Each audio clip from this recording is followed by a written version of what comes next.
Table, I'll clear. You gotta clear that table, man. Right? You gotta clear the table, man. Right? My sister's not a man or a boy. She's a girl and a lady. All right. Happy Thanksgiving, everyone, all around the world. For those of you that are not in the United States, it's a national holiday over here. You know what I'm saying? You know what I'm saying? And we're gonna get into this boxing talks, yo. We're gonna get into it, man, because we had a very spirited Martin Ramos was good. D was good. I gotta let D in on this, man. D, man, you know why I'm live, bro. Come on, D. Come on, D. You know why I went live, bro. You know what we was just talking about, bro. You know what we was just talking about, bro. Khalif was good. Rusty, Dorsell, Ahmed, Warp was good. Buried Rhythms was good. You know why I went live, D. You know why I went live. So I don't want no pussyfooting around in this motherfucker. You understand? Pussyfooting around in this motherfucker. You know what I'm saying? You know why I went live. Because goddamn it, I'm going to pick up where I left off. Goddamn it. Bugsy Icon was good. Right? Y'all know? And this is one of my favorite holidays. Yes, Punch, we going to pick up where we left off, bro. We going to pick up where we left off. That's what we going to do. First, I want to get this thumbnail popping. Let me get this thumbnail popping. Because I made a special thumbnail. D. Jefferson. First, I want to get this thumbnail popping. Let me get this thumbnail popping. Because I made a special thumbnail. You got an echo, man. Oh, yeah. All right. I got you. Let me get this thumbnail popping. All right. There you go.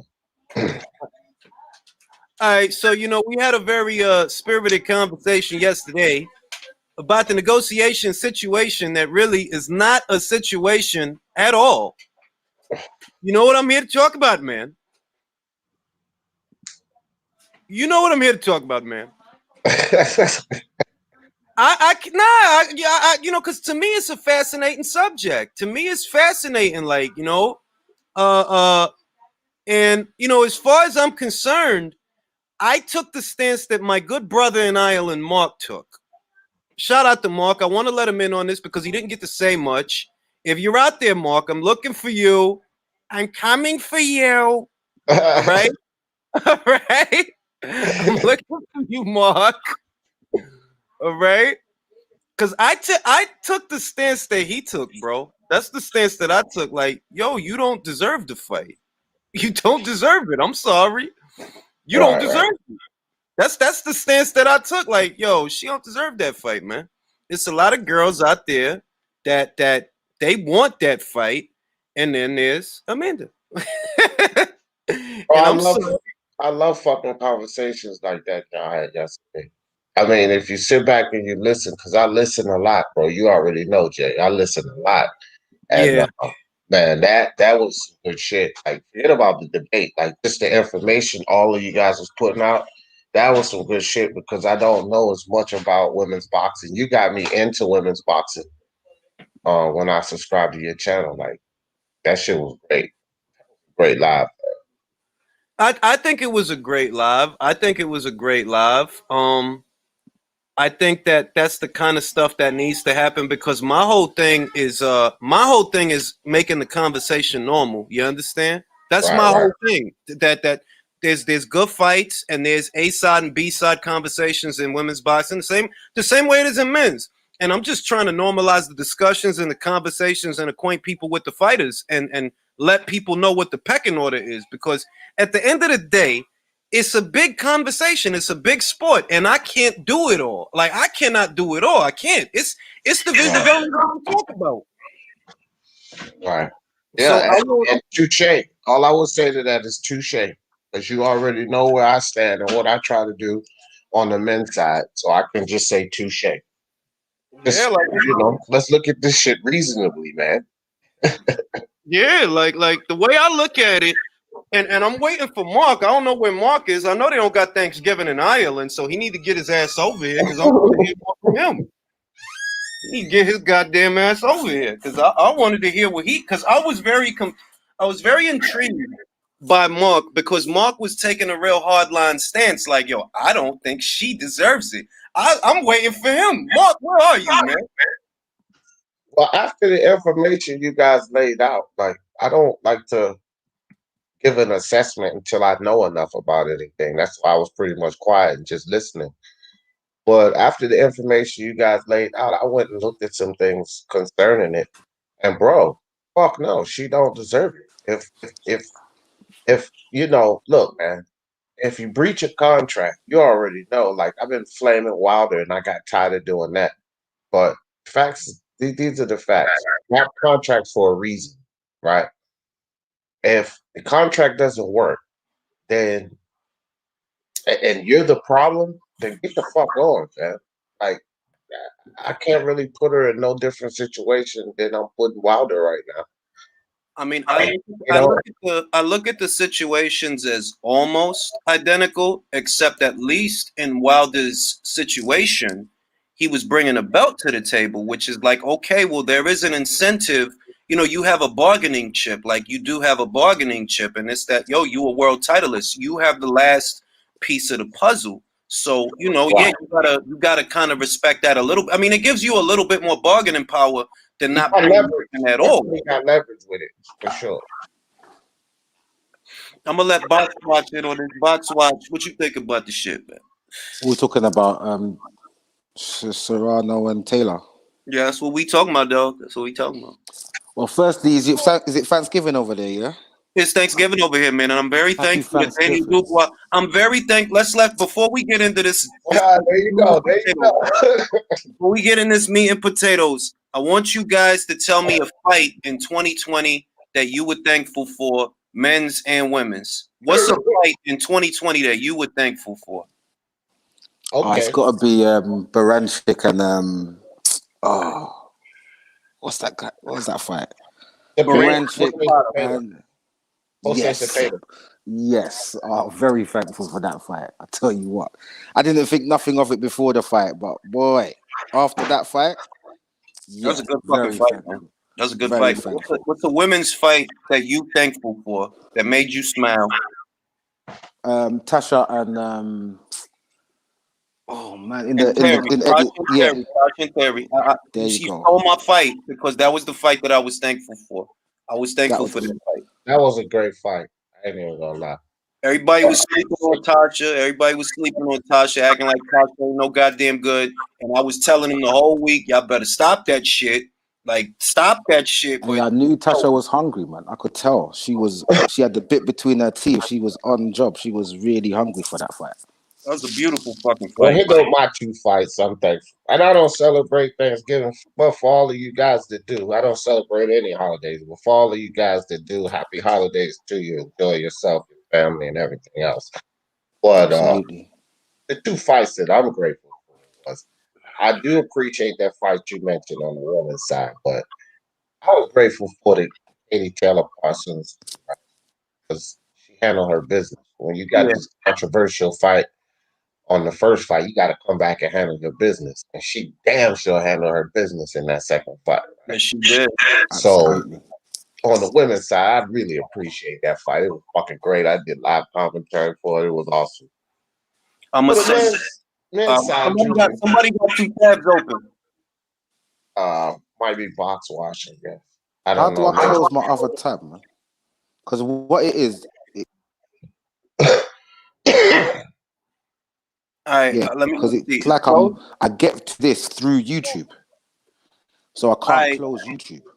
No, you can close. I think you can close YouTube and stay on the StreamYard tab because that's how I have it. I'm not on YouTube. I'm on StreamYard right now. Y'all on your phones? Yeah, I ain't on my phone. I'm on my laptop. The fight that I'm thankful for. Hold up, Dave. You ain't let me get my men's fight out, which you probably already know. I already know. That's why I gotta let the public hear. Let me guess. Let me just guess. Does it involve an Honduran fighter? You already know. So the fight I'm thankful for, guys, which Julius already know. Teofimo Lopez, conquering the biggest challenge in boxing. I ain't gonna go on, but yes, that's the fight I'm thankful for. Yes, All yes. right. The fight that I'm thankful for involves a king. He's a king, is what he is. He likes to call himself the Gypsy King. And the reason I'm thankful for that fight, which was earlier this year before everything happened, is because I made a lot of goddamn money off that. And I'm low key, I'm still making money off that fight. Right. No doubt. Yeah, if I put out a video in reference to that whole debacle, that whole situation, bro, that shit do numbers, man. So I'm like, yo, I'm grateful for that fight. That fight made me a lot of goddamn money. Touche, touche. I gotta admit, I mean, my most successful videos in the past month has been about those two idiots. Yeah, bro. I'm thankful for that fight. Now we gonna get into, yo, you got to echo, bro. We gonna get into this Toronto situation, and for me, it's a simple situation. I listened back to the video yesterday, and I listened to just a lot of the points that was being made. But outside of saying, how Eddie Hearn talked about the fight or how Katie talked about the fight, that shit don't really address none of the realities of the shit. They're like, you supposed to let her walk scot free after doing all that shit? I don't think so. I don't think so. Like you literally breached the contract. That's one. You defamed the character of the guy that was financing your payday. That's two. Why would you expect him to do you a favor after that? It's just No, it stands to reason. not only that, fam, like I think Lennox made the point yesterday about the Hollywood guy where he said, boxing is 10 times more cutthroat than Hollywood, right? But when you think about it, just piggybacking off of what you're saying, maybe that's like Eddie Hearn's plan. Like, all right, this bitch done fucked me over. I'm gonna make sure she don't never get the opportunity she want. You feel me? I mean, I'm not even trying to put that on people, but that's punishment. That's punishment for you not doing what you were supposed to do. I wouldn't blame them. You know what I mean? Like I wouldn't blame him because it's like at the end of the day, to me, it's some sucker shit. I look at it like I'm looking at it from the view of like, yo, you don't really want that fight. All this talking that we doing ain't about nothing because the reality is you don't want that fucking fight. And even though Punch is capping for her, Punch wasn't following that situation and he wasn't following her career to understand where everybody else is coming from. They're like, yo, she don't want that fucking fight, bro. You can't tell? Like, you capping for her wallet. You not even capping for her legacy. You capping for her wallet. And she not doing it for legacy because she was finna walk away from the sport. Not but 2 years ago. So I'm like, yo, it's like the argument that Punch is making has more to do with legacy and less to do with reality. But yo, she not worried about her legacy, bro. She was gonna walk away from the sport. And while she was still under contract, she was saying shit like, I don't need Katie Taylor. Bro, you signed a contract to fight Katie Taylor. That shit don't make sense. What you saying don't make sense. How you gonna sign a contract that stipulates that you have to have a certain fight and 2 fights into the contract, right before you bought the fighter, you supposed to fight her, you start saying that you don't need her. All right, then what the fuck did you sign this contract for? Facts. And I went and I already seen enough of Katie Taylor because I'm big on her. One of the ladies that brought me over or brought me back to women's boxing. I used to be around back in Christy Martin days and all of that, but I kind of fell off. But I like Katie Taylor a lot, and I went and looked at more of Serrano, and I think Katie beats her ass too.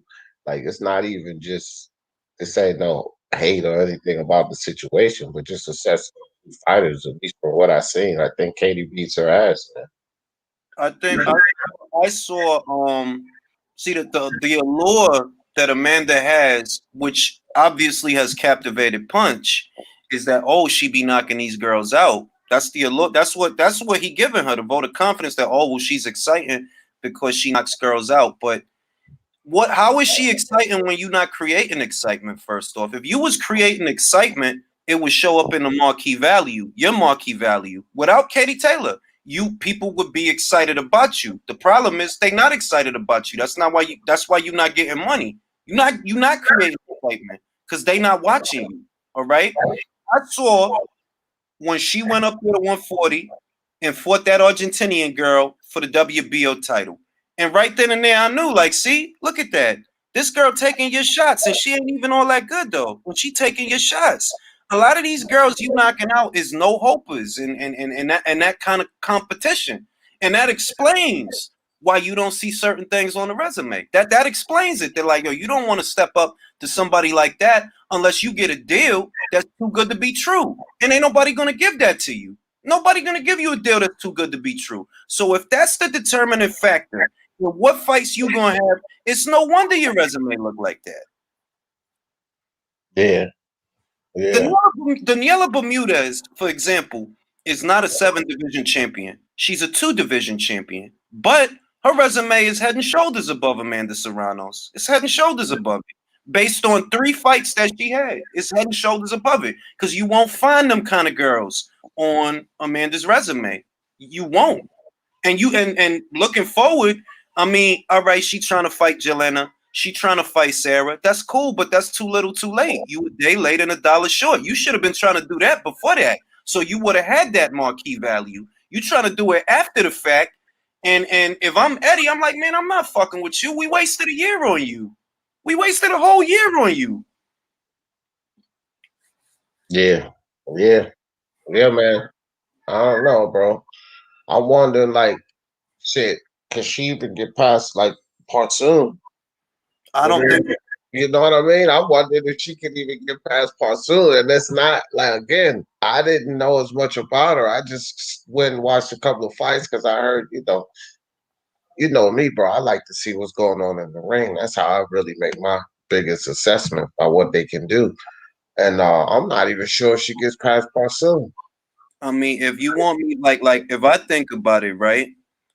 There's a lot of girls that come to mind that I'm like, yo, that'll be a great fight, and that'll be a good way for her to gain some exposure.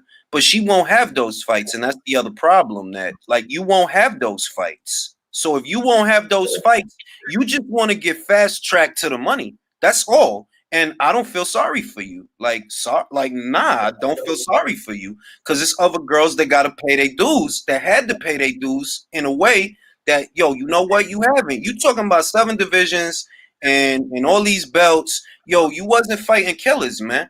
There's other girls out there that was fighting killers, and you wasn't. While they was all busy fighting each other and taking chances, yo, you really wasn't. And ain't no amount of capping gonna change that.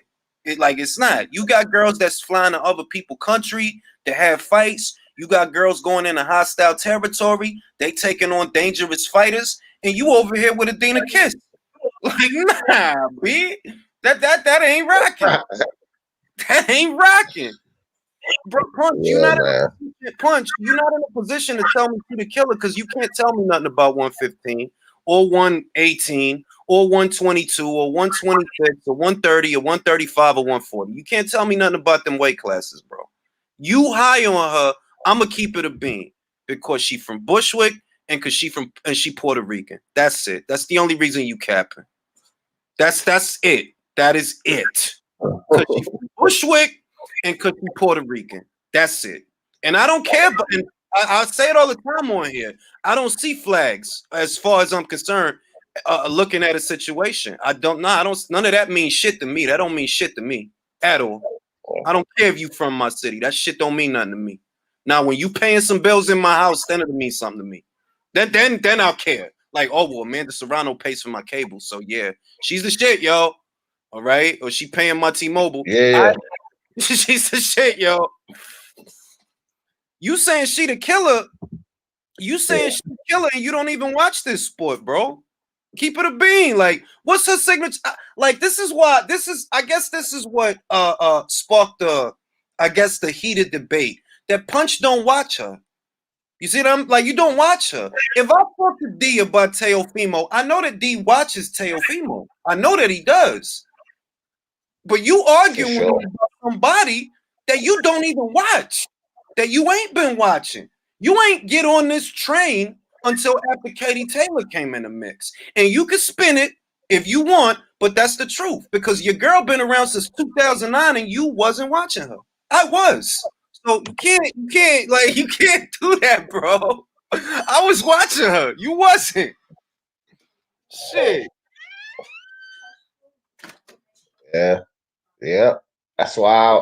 That's what I'm saying, man. And now I won't watching her as long, but you got footage. You got footage of their work they put in. So I went and I watched her.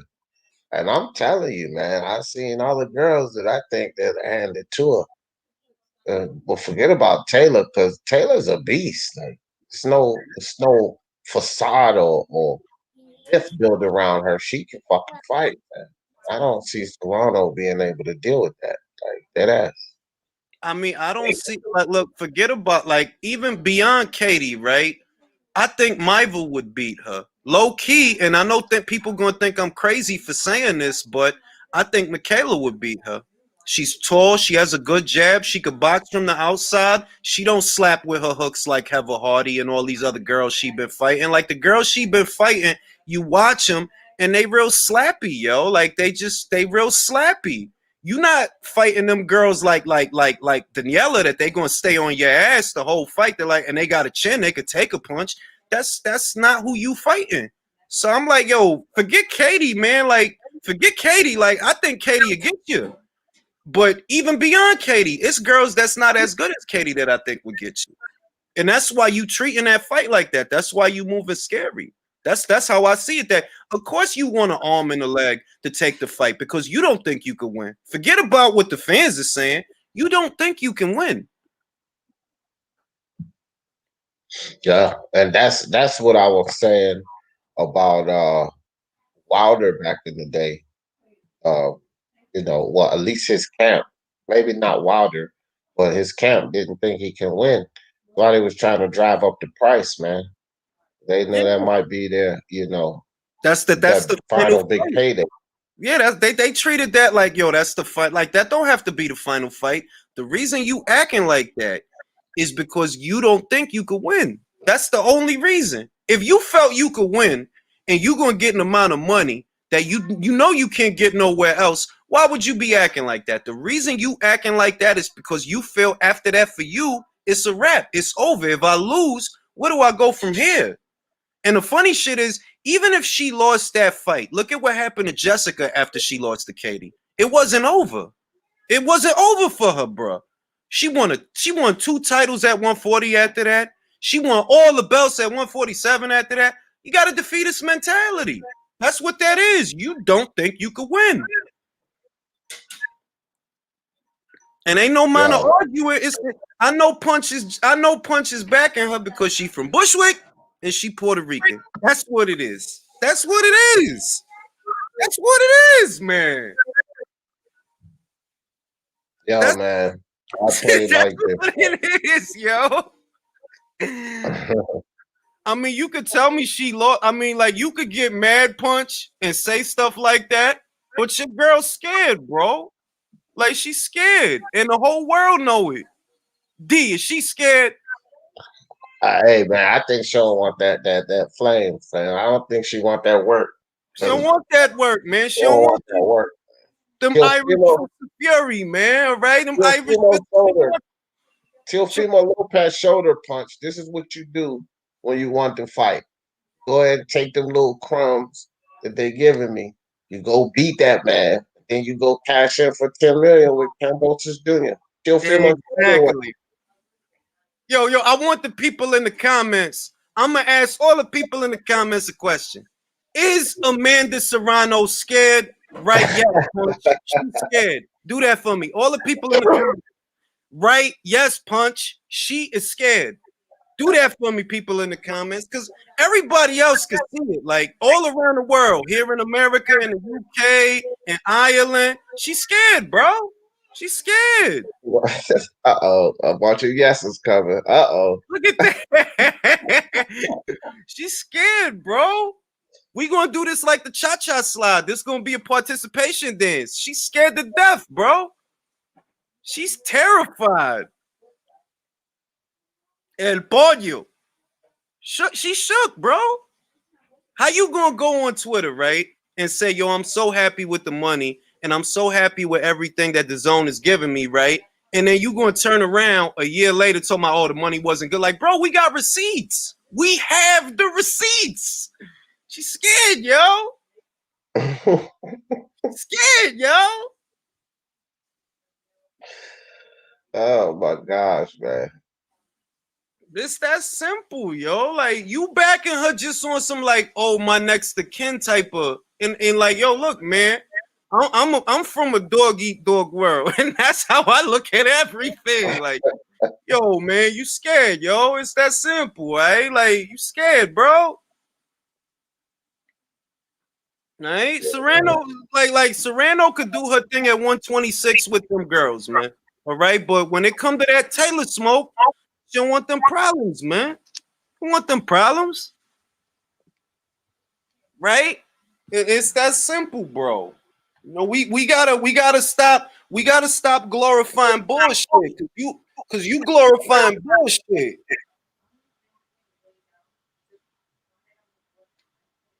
She could have left it. Punch, she could have left it.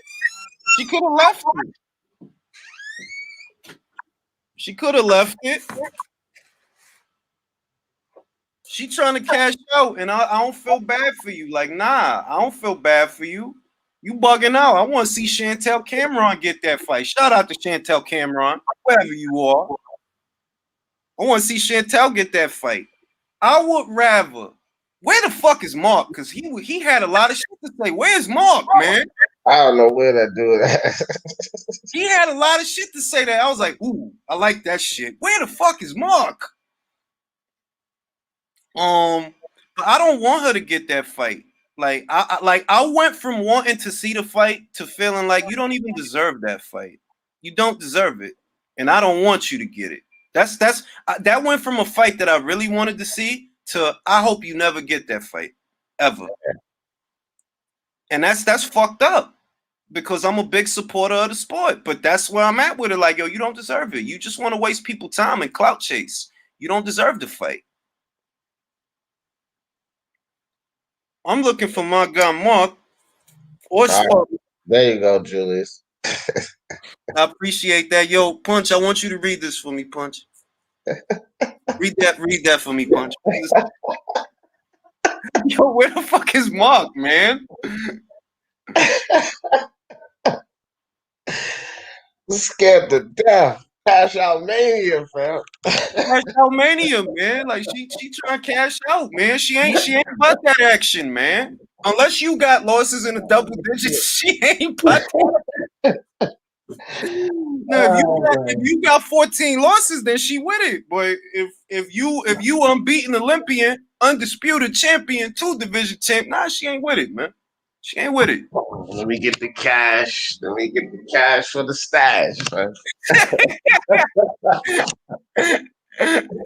Oh shit, man. Where the fuck is Mark, man? Like, I don't know what the hell. Let me call him right quick. Yo, call him, man. Like, I want to hear what he got because he was gonna say some spicy stuff, man.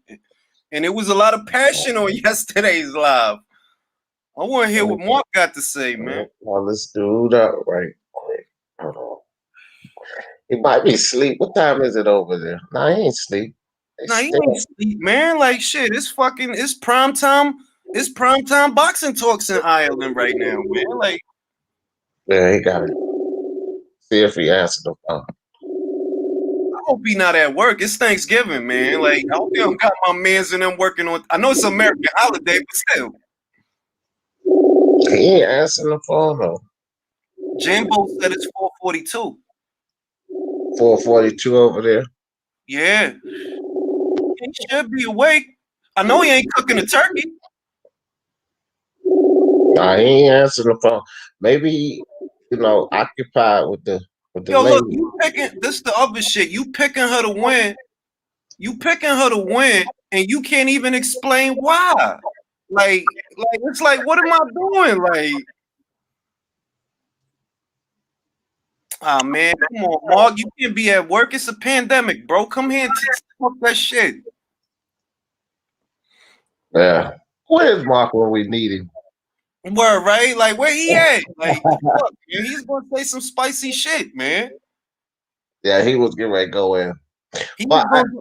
I'm gonna let John in on this shit because John say spicy shit too. who, Don Daly? Oh yeah. Yeah, He yeah. said some spicy shit. I Go ahead, love John. Come here and say that spicy shit, yo. Spicy shit on Thanksgiving. It's a spicy turkey. Don. A spicy turkey.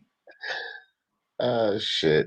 Good boxing talks in here, man. Just good boxing talks. Hey. So while we waiting on John, your boy was all up in my DM this morning. Who The you nigga, talking about? Who you nigga, talking that- nigga that did the video of me, right? Oh, word, Yeah. And this dude is hilarious, fam. I'm not even gonna begin. Like hilarious. bro. All That of this that dude is running motherfucker, out of content. He this running out. dude ego is out of control, Jay. His ego is out of control. I'm like, bro, don't flatter yourself. I got you idiot videos on many different channels, many of them much bigger than you. It wasn't about you, dog.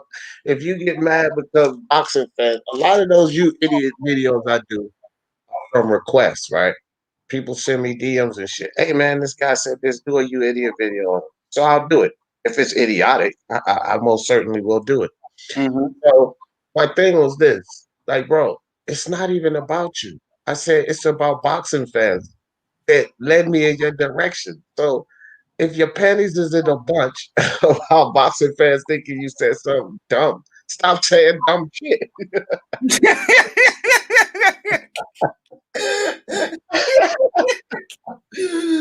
Oh Oh shit. my God, these guys, man. It's so funny.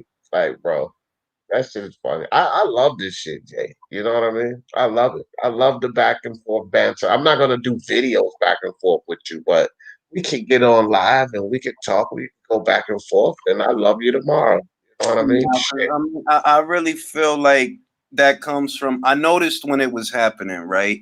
The Wilder metrics were in decline. Like just talking about Wilder wasn't getting, the kind of views that it was getting you before. And right around that time, when everything was shut down and all of that, that's when that bullshit beef shit started. I'm like, yo, dog, like, the fuck are you doing, man? You want the internet to talk about YouTubers or you want the internet to talk about boxing? Feel me? Right, right. Because it looked like you just be. I keep hearing from and bear in mind, I hadn't even had a problem with him yet. And people kept telling me, I kept seeing it. They're like, oh, this cat is bugging out. I'm like, really, Bruce? Really? Wow, Right. what's going on with this cat? And now it's like an ego trip. Like, bro, you got 22,000, and I say it all the time. It's cat videos that have more subscribers than we do. Boxing is very small when it Very comes cool. to YouTube like numbers. Like, it's very small. It's not. Yeah. It's not a big market. So that's not the green light for you to go on an ego trip and pack your sunscreen. It's not because it's a small market. And he ego tripping off of that. I'm like, man, I don't got time. I ain't even gonna get into that goofy shit. Like. I'm not either, bro. Like I said, just come to. I told him set the live up on your channel if because he sent me all these DMs talking about I'm trying to get shine off of his name and all that. Like, bro, I don't even give a fuck about that. I said, okay, well, set it up on your channel. That way, you won't feel like I'm trying to get any shine off of your name. Like I'm not trying to get views off of Bruce V and being on my fucking live. But that's what he think. Nigga, He ego is out of control, fam. bro, he projecting, and I'm gonna say this, and then I'm gonna leave it alone because you know him. He always lurking, and then lo and behold, I bet you a video will come out. But he is projecting what he did to the LDBC on other people. Like, oh, you was making videos about them nonstop. Like, I've done videos on them before, but that was never a niche. Like, bro, I got like a million fucking videos. Like, only like 5 of them is gonna be about these cats.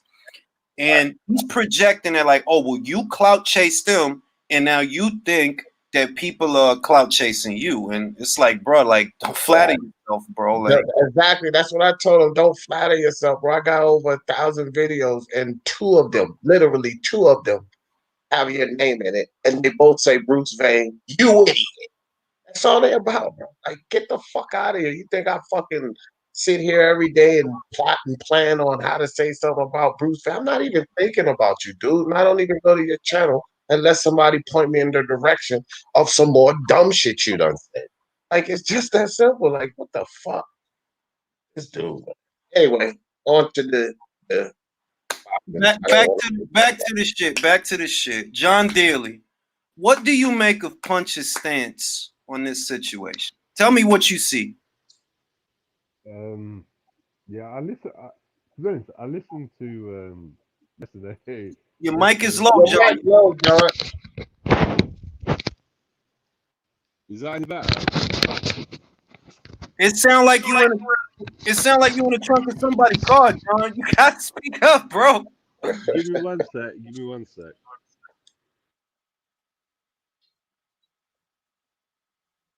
You know what I'm saying? Don't be scared, John. Punch is a good guy. He's not going to do nothing. He's a good guy. He in love with Amanda. Like low key, what I think it is, that he in love with her. Is that any better? That's much better. Amazing, John. Okay. You seen the situation. What do you see? Yeah. Right. Okay. Well, I listened to you guys hashing it out while I was working this morning. I've been working early hours, so you entertained me with all of that. If you renege on a contract, that's pretty clear cut. I don't really know what else there is to talk about that. That's factual. It's something that happened, and that's what she did. That's what I don't know where else there is to go with it. Nowhere. Nowhere. Nowhere. It's just straightforward. It's like you signed to fight someone, and okay, there was the pandemic, but they offered to pay you the money that was agreed in the contract, and you still didn't go through with it.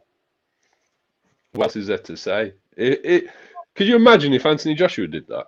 What would happen? Could you imagine that's the point that I'm making. And like, yo, the fight was signed, sealed, and delivered. If this was men's boxing, right, and Wilder versus Joshua was signed, sealed, and delivered, and either Wilder or Joshua flaked on the contract, bro, they ain't gonna let you live it down. Like nobody's good. Like, yo, you walked away, bro. Like, look at the reception that Wilder gets for not taking the offer. Whereas Amanda actually took the offer. You signed the contract. You had fights under the banner. And as soon as it was time to deliver that fight, you walked away. It's like, hey, I don't know what else it is to talk about it. Like, you walked away from the fight, dog. Like, I'm supposed to feel bad for you?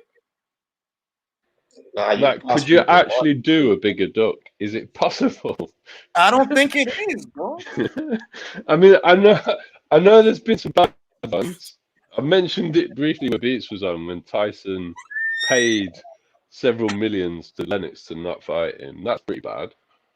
But this is kind of worse.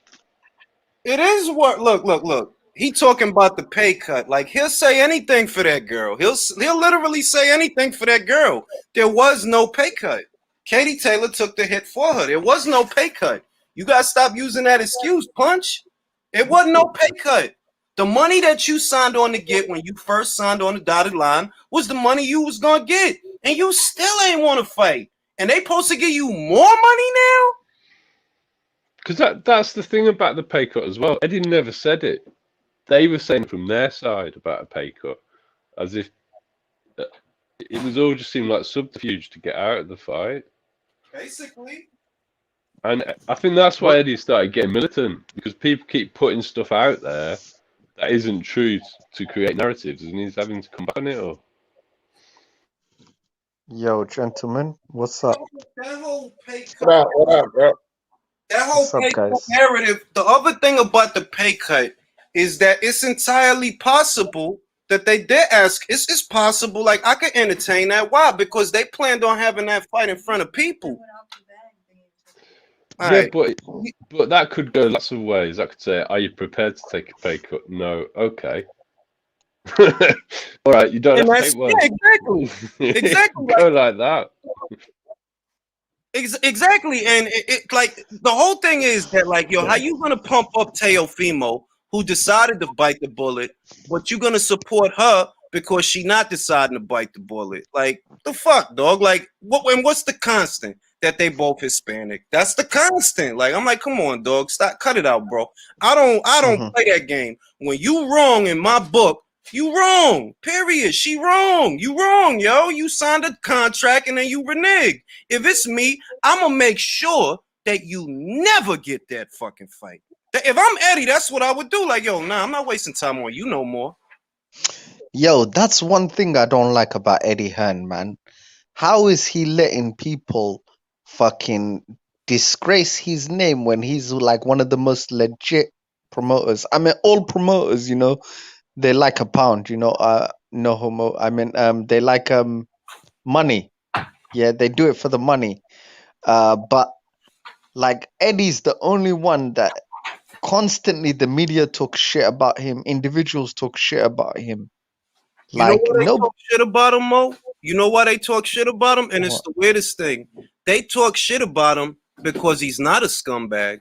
That's what you know. You're not going to talk shit about Frank being a scumbag because we all know that.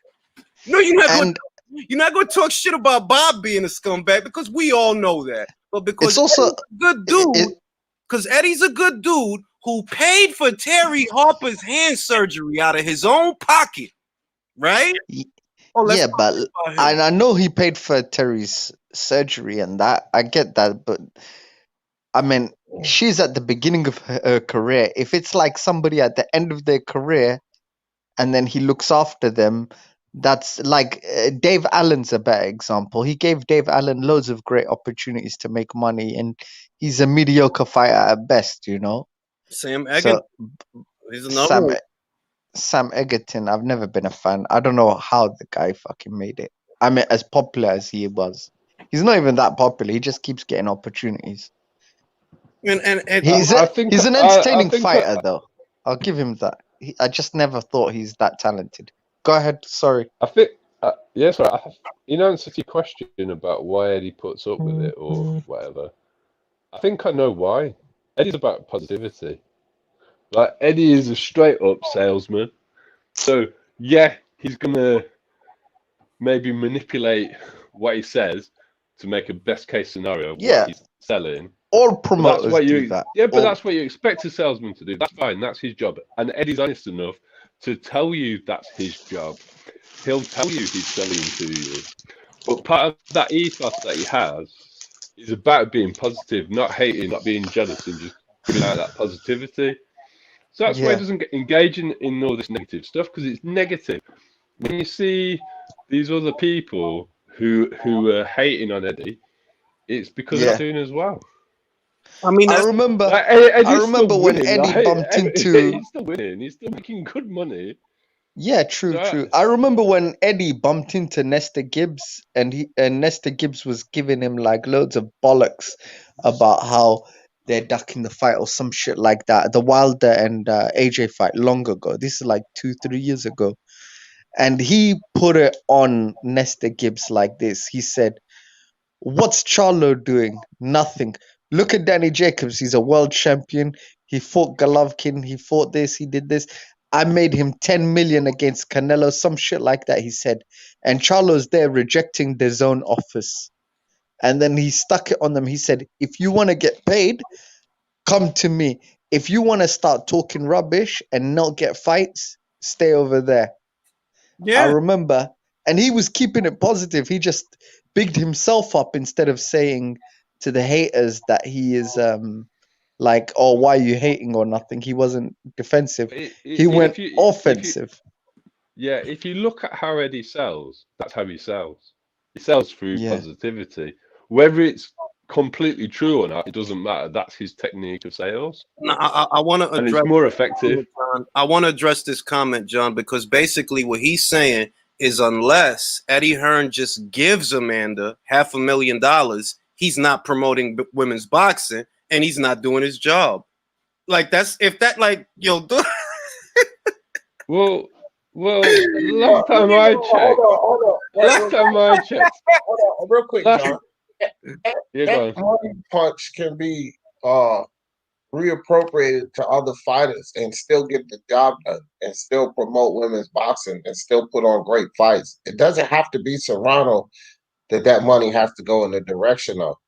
Acting like she's the only fighter that can bring that Because kind that's of the only fighter that he care about. Like, that's what I'm trying to say. yeah, That, like, yo, you yeah, saying that, like, yo, I told him yesterday, you know that Cecilia Brækhus and Jessica, they getting 6-figure paydays off each other, not even with Katie. They getting that. And it flew over his head that, like, yo, you not understanding?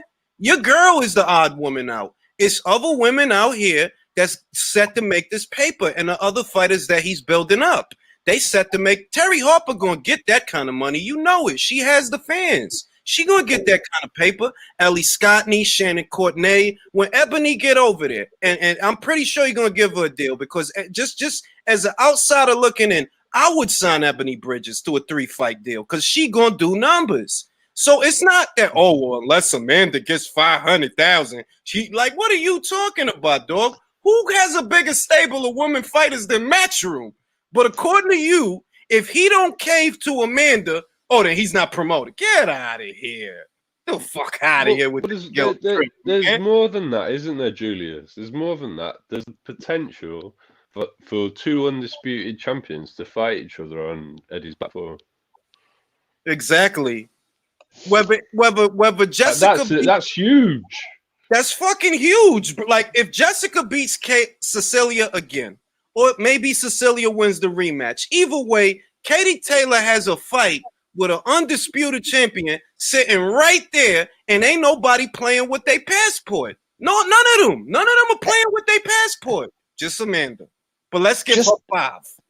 Just out of curiosity, personally, I don't think Katie Taylor can go up any higher, to be honest with you, and be the same Katie Taylor. 47? I mean, do you... 47? Yeah. Look, she's not going to fight. I'm going to tell you what's going to happen. She's not going to fight at the limit, so don't think that. If Cecilia wins, look for 142 or 143. If Cecilia wins. If Jessica wins, look for like 140, 141. And they're going to have to pay the piper. They're going to have to because Jessica's going to be in a position where, look, I got all the belts. I got what you want. So if you want 141, you better pay me because Jessica made the sacrifices that Amanda will not. Yeah, Jessica, if she wins... Yeah. I remember you interviewing Jessica. There's no way Jessica's going to back away from that. She'll just ask for the money. She'll just ask for the money and they'll pay the piper because Jessica and Rick will have a point. They're like, look, if we undisputed at 47 and you want what we got, all right, if you want to catch weight, if that's what you want, you got to pay. So it ain't like it's not girls out there making money. They gonna make their money. You mad that Amanda can't get her way? That's what it is. Yeah, he's simping over there. But one thing I want to say is, Jessica. Listen, Jessica is fucking. Jessica takes the risks to get the rewards. I personally believe, Jessica herself believes 100% that she'll win the fight against Cecilia and she'll rematch Katie and beat her as well. That's what I believe she is. She believes in herself, because she is taking the risks that back it. She wants those fights.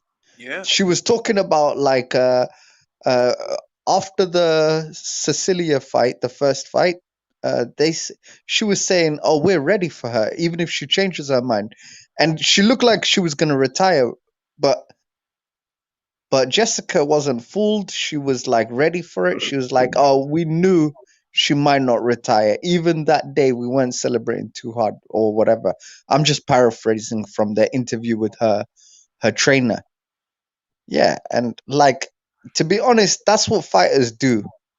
But people who want to talk make narratives, some people walk, some people talk. That's it. Yeah, like look, man, my shit. I'm with Mark. As soon as Mark decides to wake the fuck up, I'm with Mark. Like, bro, she don't even deserve that fucking fight. I think Mark might be at work, Julius. He's Yeah, he might working. be. I'm gonna try So to call him. he need to quit his fucking job and come over here and give me spicy boxing talks. Is what he need to do. All right, all right. I need that spicy talk. 'Cause I could tell, like he was about to kill it yesterday. He was about to kill all that shit, and it was just too much talking. Somebody got a phone call. Yeah, that was me trying to call Mark, man. He probably is at work. You know what I'm saying? I need that spicy boxing talk, yo. All right, because Punch, I want you to listen to this. Amanda don't deserve the fight. I don't care what Katie said. I don't care what Eddie said. Amanda don't deserve the fight. Period. I don't But care what they also, said. when you talk about legacy, that's a situation that can change. That can change overnight. If we're going to start using the Wilder example, Wilder isn't that important for Joshua's legacy anymore. Nope. Tyson Fury is because he won. He- So I things have think I changed think in women's what boxing. yeah. I think what for AJ it was all about just collecting the belts and then moving forward from there. That wasn't even the grand final, you know? Nah, it not like see Yeah. AJ sees, and this is why I like the kid because he's a special kid, special human being. He sees after fight. It's not just I'm gonna fight Wilder and then I did it all. Nah, it's after that. I want to be undisputed. I want to reign. That's his shit. You want to reign. Amanda just want to fill her wallet. It ain't even about the belts or the legacy or none of that. It's just about the check. You just want to You, get to show up. you know what it is? This is the difference between champions and those pretending to be champions, right? Is let's just say me and you are world champions right now in boxing or whatever. Anyone who's listening. If you're a champion and you really think you're the best, automatically money becomes secondary because you know you're gonna win all your fights. Exactly. Right? Exactly. But if you think it's dangerous out there's people who can beat you, you're gonna say, "Oh shit, I have to be careful who I fight. I need to milk this belt. I need to fight the right guy at the right time if I'm gonna lose. I need to get the maximum pay out of it." Right? Exactly. So if you're a real champion, you'll do what all real champions do, you know, the Alis and the Vladimir Klitschko's in his era. In his era, it was a weak era. Okay, fine, but he took on all comers, and the same for Ali. Ali took on all comers, young or old. I mean, he was the underdog against Foreman for God's sakes. Muhammad Ali. That Rumble in the Jungle fight, nobody thought he could win. Nobody. Looks at the result. Nobody looks at the result of him winning.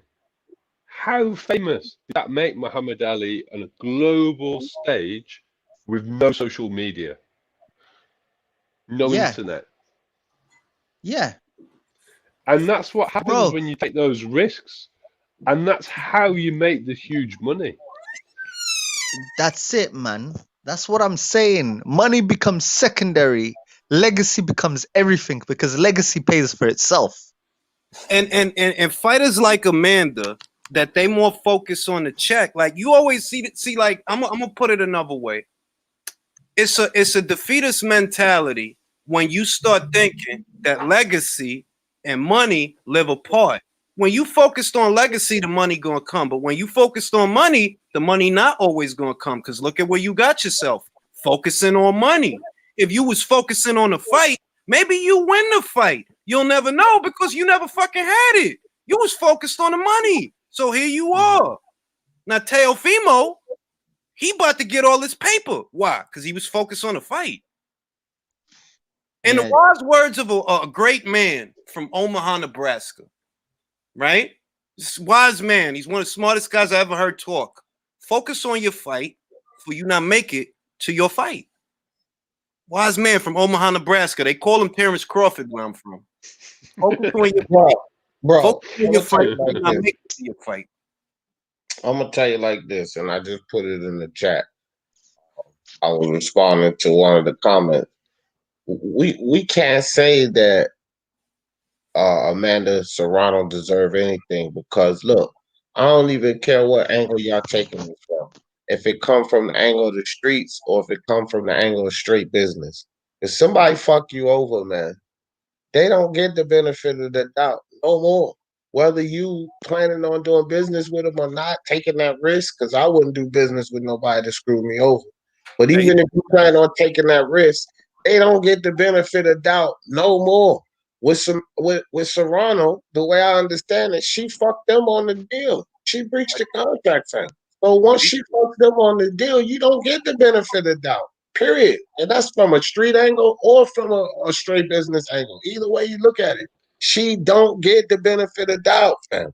from the backyard to the block to the boardroom, you don't get the benefit of the doubt. You fucked up. They already put it in front of you. They already catered to you. They was already gonna overpay you. They gave you an extra fight. You signed a 3-fight deal. They gave you an extra fight. And you still fucked them over. It's a wrap. I don't It's a even want wrap. you to get the fight. It's a wrap. You don't get the benefit of the doubt, bro. You don't. You don't get it. Like what? Nobody gotta give you shit. Like that was the thing I was saying earlier. Like they probably don't even want to give you another chance, man. Because you screwed them If over. that was a different promoter, her career would be over, and Imagine she'd doing that to probably Frank Warren. bankrupt. You know all about Frank Warren and all his lawsuits and all his court shit. Imagine doing that to Frank Warren, bro. Imagine if you did that to Frank Warren or Bob Arum. If you did that to either of those guys, they'd take everything that she has. She wouldn't have it. She wouldn't be fighting unless she was fulfilling contracts that they wanted her to fulfill, and they would sue her for all of her money to set an example to the other fighters that you can't fuck us like this. Yeah. And the worst part is, you know why I don't respect what she doing? Because you taking somebody's good nature, or you're trying to take somebody's good nature and what they're trying to do for the sport advantage. You trying to take advantage, and I don't respect you for that. I don't respect you for that because that's good. That's not for nothing. I think he a good dude, and I think he doing wonders for the sport. Now I don't have to go on the internet looking for a random link from some random channel to watch a fight. All I got to do is go to the zone. That's all I got to do. Go to the zone and to watch the girls fight. And you can't just say pay them now or pay them anyway, because then you set a precedence for other boxers to come in and try to manipulate the situation. So you can't just allow this type of thing to happen. Things like, you know what I mean? You can't just fold or bend to anything someone says. Nah, you can't do it that way. Now you can't. I mean, it's not even that you can't. It's that nobody does it that way. Nobody. You know, PBC is not promoting female fighters, right? You know that. That's one. Top Rank only has one. Yeah. Queensbury has none. They had Nicola Adams, and they didn't do a hell of a lot with her. That was it. And who else? Solin Promotions is not going to promote you. They only promote female fighters from Europe, not joints from Bushwick. You know what I mean? Let me quickly add something. Golden Boy. Let me just add something. Sorry, guys. Punch Drunk said, I'm just paraphrasing quickly. He said, the girl's got legacy. He's talking about Amanda, and we're doing her wrong or whatever. But let me ask you this. What legacy? Somebody asked the question, who's her most significant victory against? And basically, other than Heather Hardy, that somebody else said, I can't even think of anyone she's beaten. And I just want to say, we don't hold Adrian Broner as a all-time great or nothing, right? How many weight classes has he won a belt in? Like four, yeah. So like that belt shit doesn't matter if the person holding the belt ain't shit themselves. Woo! You know? Hot take. I'm sorry, I don't want to be disrespectful. If you're picking up vacant belts, it's like even more so. That's, you know, exactly, like moving up and down weight classes these days is not as important. I'm gonna let Punch in on the smoke. Punch got to defend it. Yeah. Punch, Yeah. I'm going to unleash Yeah, you, that's brother. I'm fine. going to unleash That's you. fine. I'm going to get some smoke from all 5 of us, bro.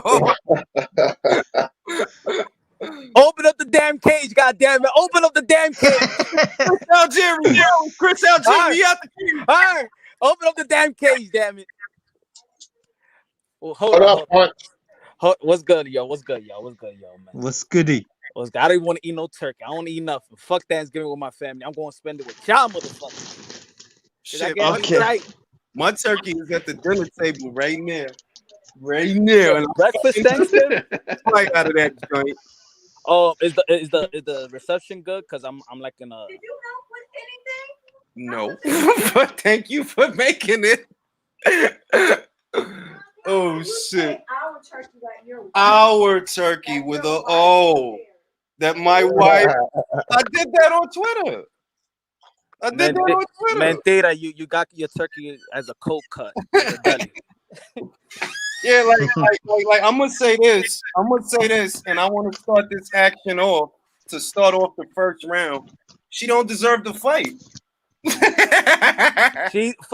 First, wait. She deserves the fight. That's one thing. She's pound for pound. don't She's pound for deserve pound. She's pound for I'm gonna pound. go around the Top panel. 5. I want to and- go around the panel. I'm gonna start with D. D, yes or no? Do you feel she deserves the fight? Emphatic no. John Daly, do you feel that she deserves the fight? No, if you renege on a contract, you give up all rights to any fight that you sign for. All right, Mo Boxing. Mo, does she deserve the fight?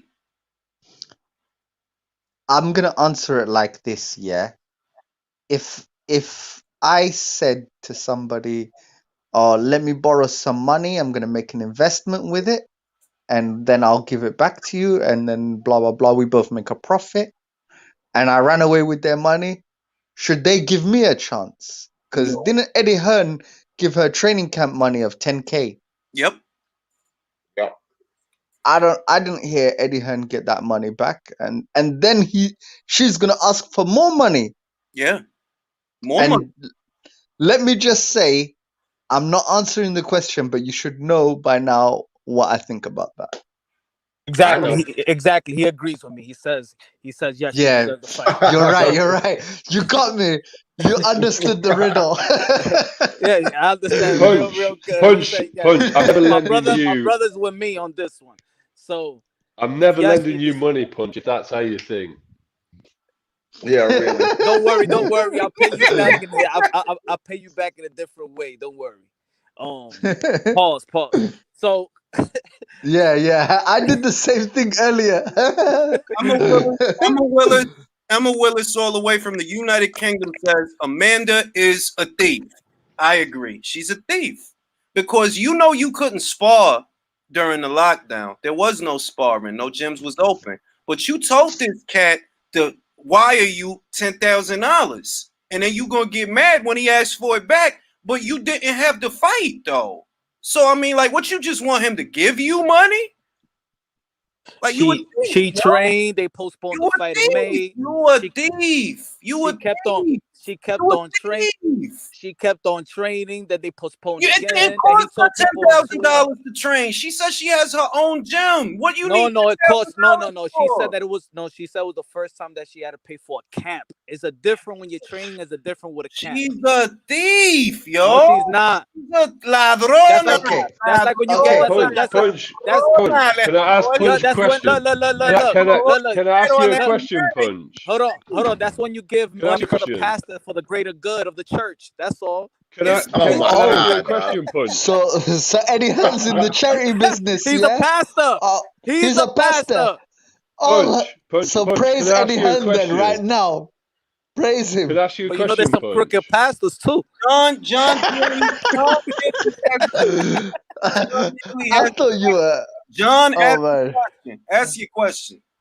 Didn't Katie Taylor have to pay for her camp? Didn't that get postponed as well? And didn't Katie deliver on doing a fight? So why does Amanda need all this special treatment? Because she's afraid. You know Amanda deserves special treatment because this is This is the biggest scared. fight of women history. These No, she it's deserves. not. Give her No, that it's $500. not. No, Punch. it's 1.6 not. 1.6 million on the pot. That's good, fellas. Come on, let's uplift Why the has it sport of gone up boxing. 100 grand Let's stand since the standard yesterday? here. Why y'all Why has mad it at gone up? why y'all Why mad? has it gone up 100 First grand and since foremost, yesterday?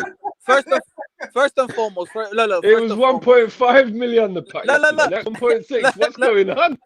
hold What's up. happening? First and foremost, when I jumped on, y'all was talking about. I jumped on when about the legacy, right? Just because y'all don't care that she's a 7th division world champion, that doesn't mean her contemporaries doesn't care that she is. That doesn't mean that Eddie Hearn doesn't care that she is. That doesn't mean that Katie Taylor doesn't care that she Yo, is. but Y'all, see, this wait. is the Y'all problem. keep shitting Wait, on wait, her. wait, You know wait, what? wait, You know what's the wait, wait, problem? wait, You wait. know what's the problem? You know what the problem is? Because y'all keep shitting on her and y'all don't respect that Nah, she's a it's 7th because division you world know champion. what? Look That's at the problem. But if y'all respected the 7th division world champion, hold Look at Guillermo Briganti, hold on. Wait, Let me finish. Let me finish. let him have finish. the mic. Let him have the mic, Julius. Let him have Let the me mic. finish. I haven't finished. That's not fair. Come on, man. Don't treat me like these LDBC channels. Anyway, so y'all hear me? Yeah, we can Yeah, hear you. yeah, yeah. We Good. hear you. All right. Go, So shoot. just because y'all don't care and y'all don't respect her accomplishment, that doesn't mean her contemporaries doesn't care, because her contemporaries highly respect her accomplishment, highly respect her as a fighter, and highly respect her as a pound for pound top 5 fighter. And Katie Taylor, it respects her that way. So y'all better stop trying to come with this narrative that she ain't fight nobody, vacants, and try to take all her accomplishment away. The Julius, fight is No, big. wait. I'll let him. let me, No, wait. Julius, I'm let not me ask him a done. I'll question. let him go. Like, let me go. Like, what the I'm fuck? almost Okay. done. I'm almost done. One more paragraph. So that's the main issue. If y'all respect the accomplishment, then y'all know that these two girls' accomplishment combined together is what makes it the biggest fight. Just like Eddie Hearn said, just like Katie Taylor said. She said whoever wins from this fight is the greatest woman boxer ever. Damn it. Next, Right go now, ahead. you done? All right now. You know what else Katie said? And I ain't even talking about yesterday's shit. Katie said the same thing I said because that's where I got it from. She's all right, but we don't know how good she is because she never steps up. And that's what she was talking about, her legacy. She was literally saying the exact same shit that I say. Like, yo, yeah, she all right, but you don't be stepping up. So that's in reference to her legacy, right? That's in reference to that. The other shit is your fucking accomplishments don't have shit to do with your marquee value. Because Rigo was the most accomplished guy at 122, but the man couldn't fill a fucking phone booth. All right? So you tying two things that ain't got nothing to do with each other. Chocolatito is more accomplished than Errol Spence, but who gets a bigger purse? Errol Spence, because that's based on marquee value. Motherfucking Naoya Inoue probably getting less money than Errol Spence, but he more accomplished than him. Whatever the fuck you accomplish ain't got nothing to do with your marquee value. So if they offer you career high money that you ain't gonna get nowhere else, and you walk away, nah, I don't give a fuck about your 7 divisions. That's not your marquee value. Punto y aparte. That's business. And business, as we all know, is just business. If Can And I you add? business is Can to I add invest, one and thing? business is to invest. Invest I on this fight. no, the business, They no, can hold on. The business is not what you're describing. That's not business because nobody gets into any business that is a business to lose money or give money away. And what you want him to do is give money away. I'm telling you, he could do what he wants. It's his money at the end of the day. It's his promotional company. All I'm telling you is that if he doesn't, well, I don't blame him.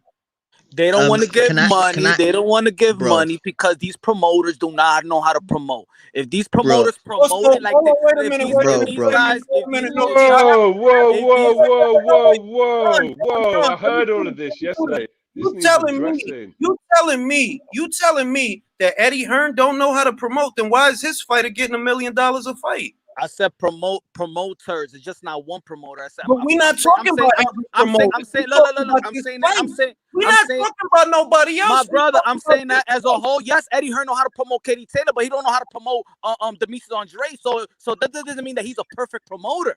He doesn't know how to promote everybody. Yeah, he's a good Who's promoter for Katie, but not for other people as well.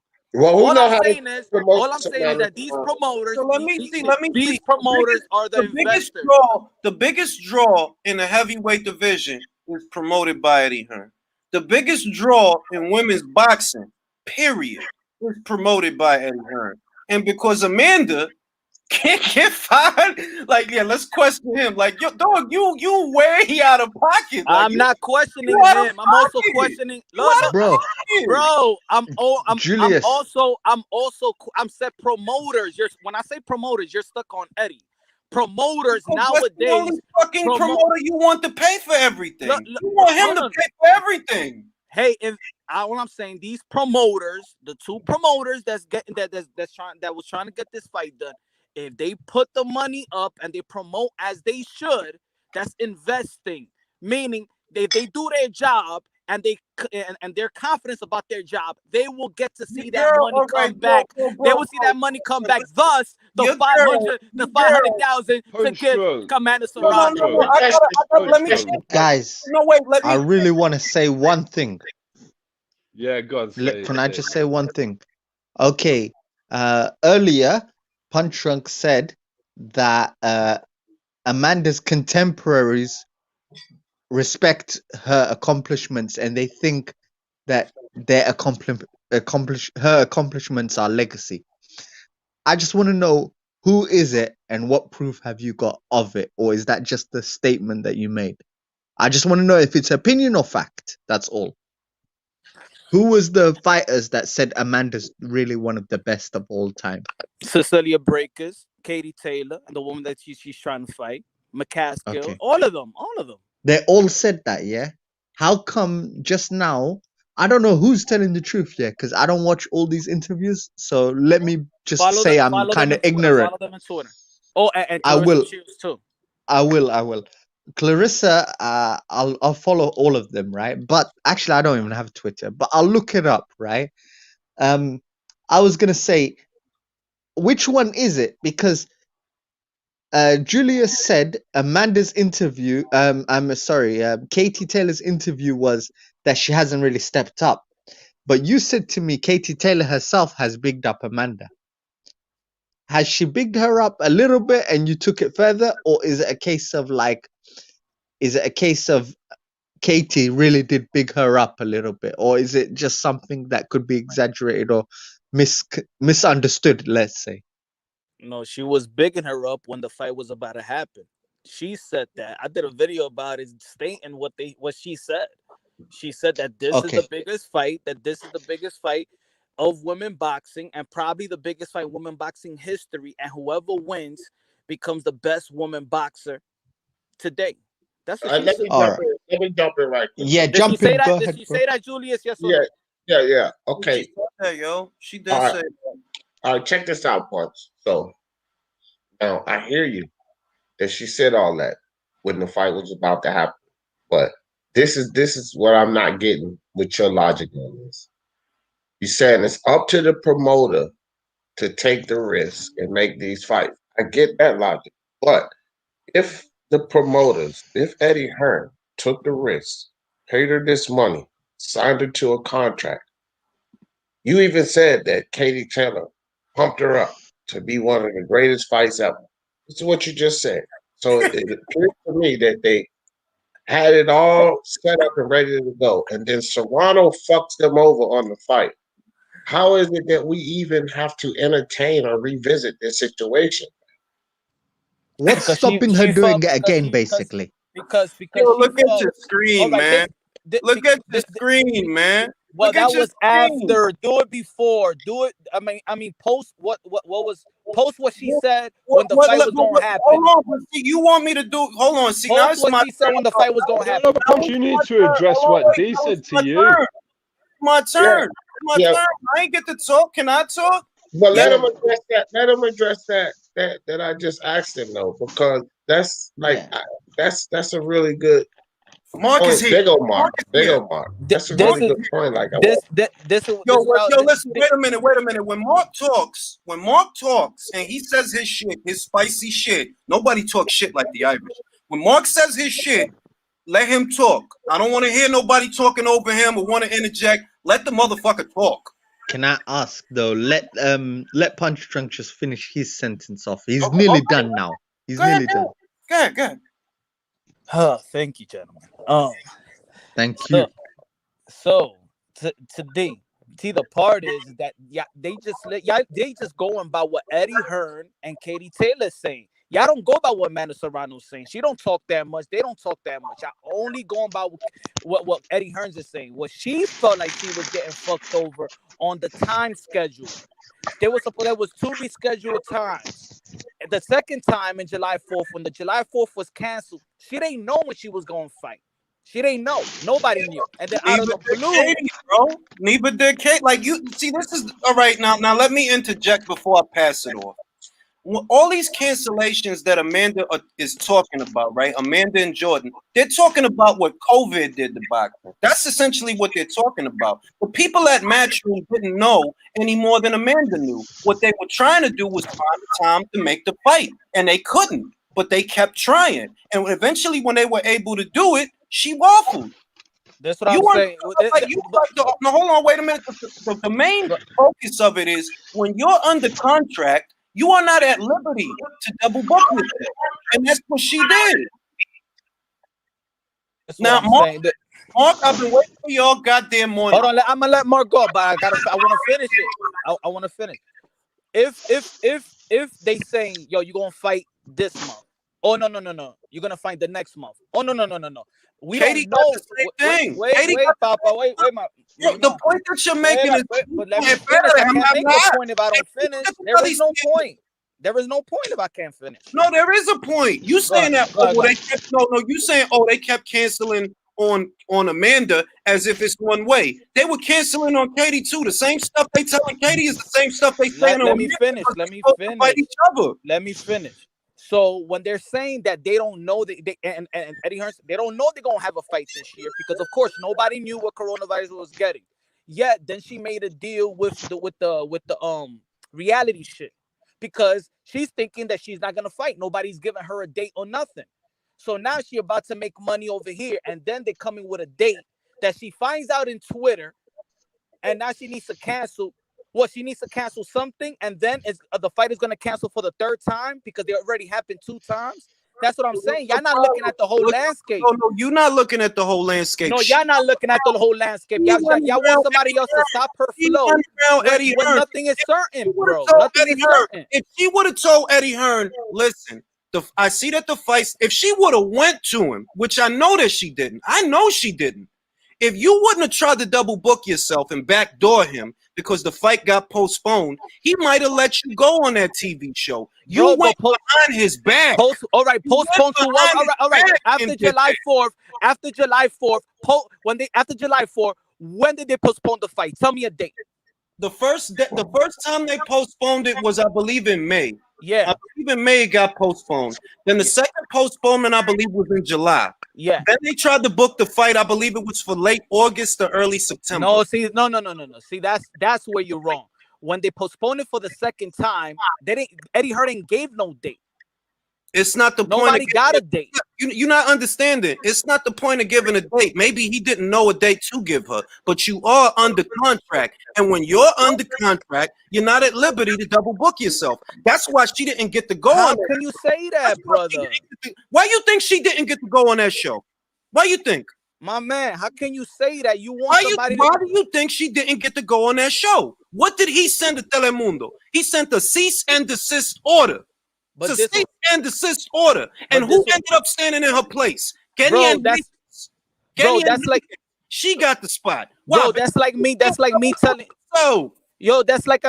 me telling you, yo, my boy Julius, I got a job for you. Yo, don't book nothing up to May. And then May comes and then like, yo, it gotta be rescheduled. It's for July. And then when July comes, I'll be like, yo, I don't know when I'm gonna get this job for you and stuff like that. So you think you gotta pay your bills, you gotta take care of your family. You're gonna wait for me when every time I'm giving you a date is an uncertain date? It's an uncertain date. She could go sell some steroids like she was selling in them gyms. All right, so she's selling herself to the reality show. That's what y'all not getting. Y'all want her to stay still when nothing is certain. Go sell some steroids. But answer me the question. I'm giving you the example. Answer me the question. or are you gonna sit around and wait for me until No, I you get know you what that I job? will do? All right, I'm gonna answer your question, and then I'm gonna pass it to Mark after that because he Okay. hasn't gotten a chance to talk yet. To answer your question, in that situation, when I know that I'm under contract, but my fight day keeps getting postponed, and I'm facing financial hardships, what I do is I go to my promoter. Can you advance me some money because the fight keeps getting postponed, and I got bills to pay. That's what I would. How you gonna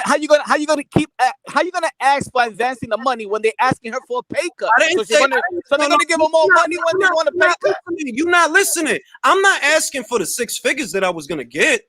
I'm asking for an advance. Advance me $5,000. Advance me $10,000 because the fight keeps getting pushed back, and I got bills to pay. And I'm 100% sure Eddie would have got her the money because Eddie just sent Terry Harper $4,000 for the surgery she just had. So cut it out. Now, Mark, How you know she's gonna do that with Amanda? the floor is yours.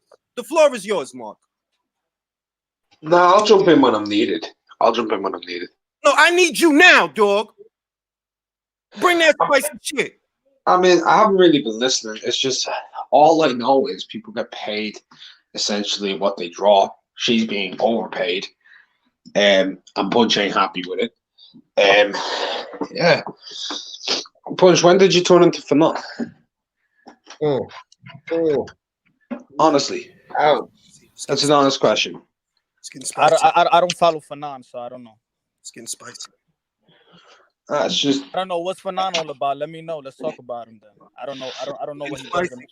Mark, do you think that Amanda Serrano deserves the fight? deserves to fight. I mean, if Gutierrez can fight her, sure, but at the same point, they've essentially like pulled out, haven't they? Do you want to see her fight her? I don't care about her. Damn. I'll be honest. Like where I'm from in Ireland, which is where Katie Taylor's most popular, right? Yes. Yes.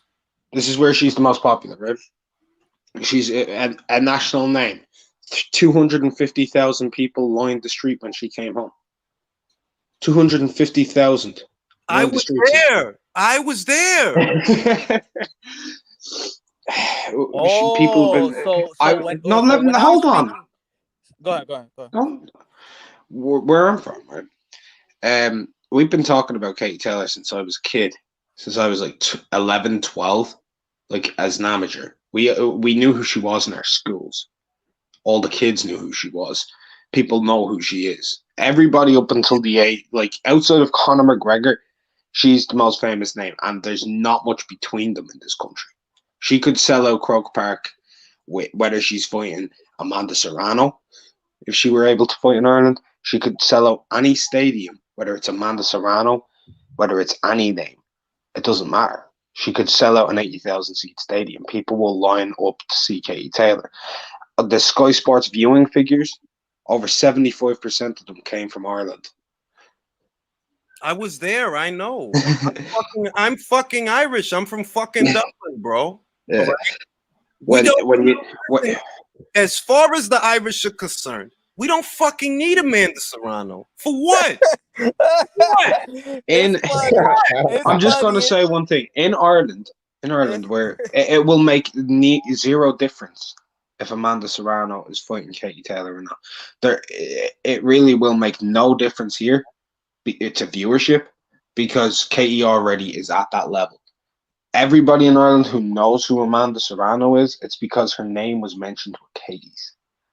That's the only, like, honestly, and I've been saying it, and I want to interject, and I want to pass it back to Mark, and then I want Mark to pass it to Beats.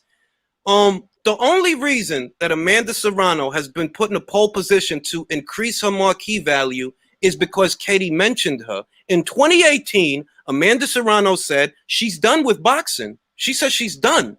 She was going to retire until Katie mentioned her. Like, yeah, I'd like to fight her. Katie did her a favor, and she spat in Katie's face and spat in the face of the other. Why she want to fight a bum?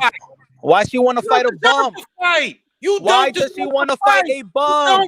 She never called her a bum. Why does she want to fight a bum that never beat anybody? Why does she want to fight a bum?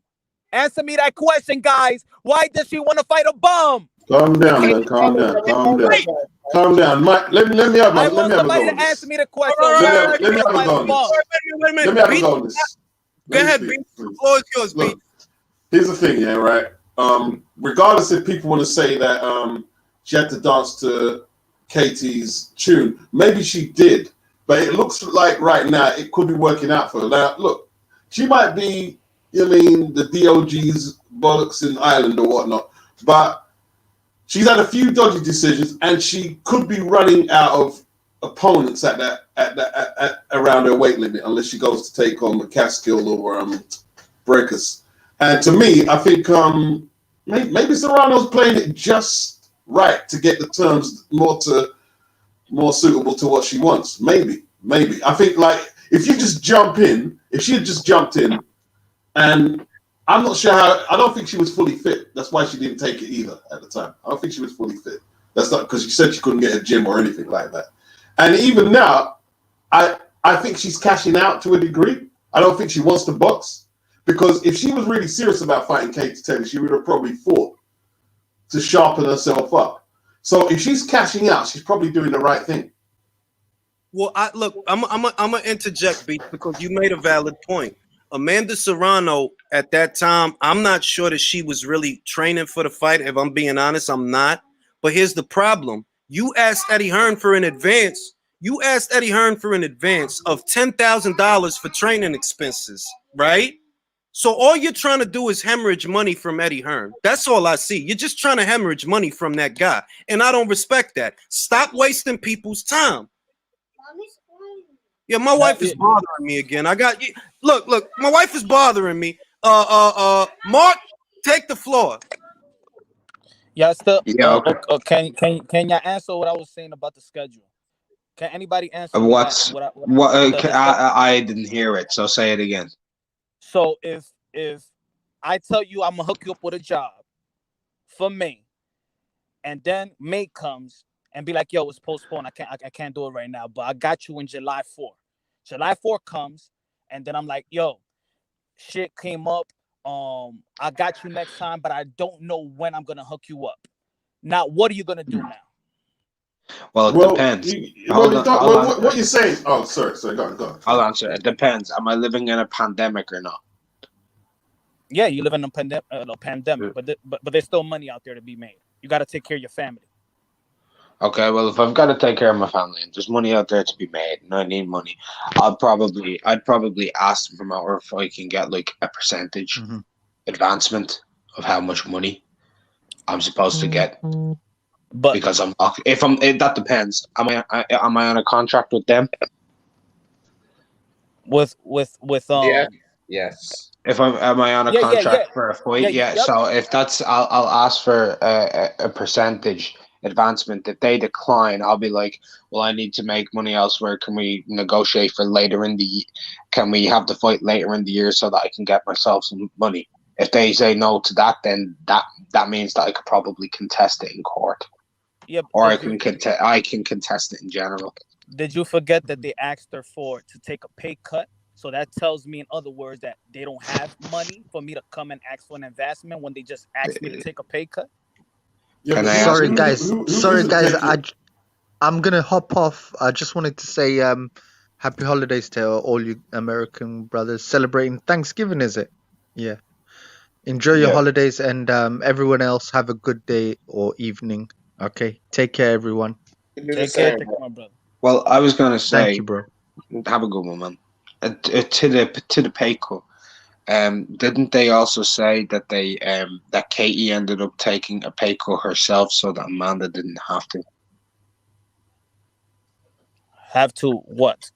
Take a pay cut. They originally said that Amanda wasn't happy with it. They were still in the contract. Katie took a pay cut, and Amanda was going to get the same amount of money.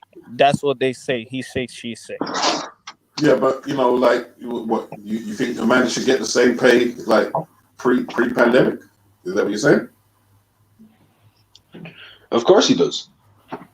Oh wow. Okay. What I'm saying is that after July 4th, there was no uncertain date. Eddie Hearn didn't give a date. What he said is we don't know when the fight is gonna happen. So that's when Amanda says, all right, I'm going to make money here. She ain't say I'm going to go to the UFC and fight and get money. No, I'm going to go and make some money doing some softy shit, some reality shit until I'm going to get money so I can pay my bills. And once Then, Yeah, again, but punch. Let me reply quickly, hold on. punch. Yeah. Then, All right, then, go.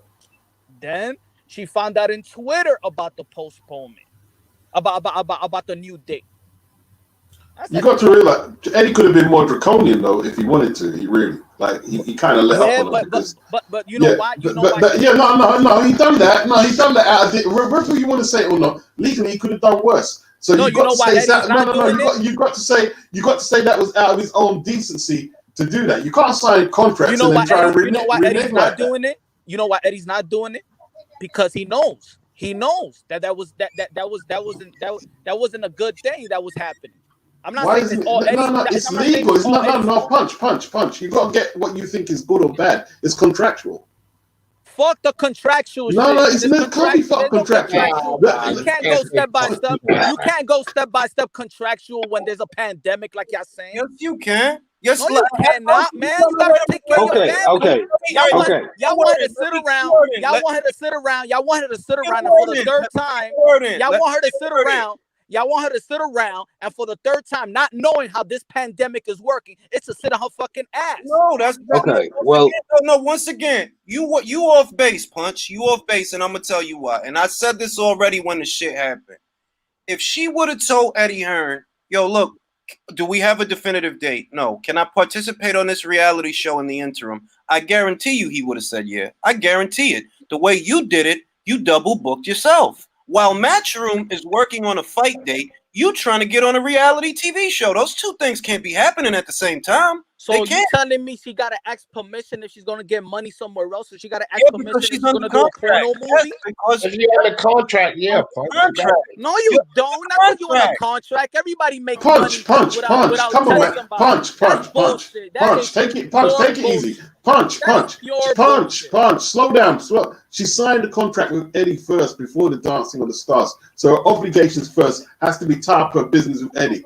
Like Eddie Mark said, Hearn- hold on, Eddie- punch. Eddie doesn't- Punch. Take your time, Yeah, punch. but Take your man, time. yeah, Hold on, punch. you know, Even punch. Like Mark said, right? You could ask for an advance on what you're getting because she hasn't got nothing flowing right now. But you work something out. You can't just jump into Dancing the Stars. You signed a contract to do business with Eddie first.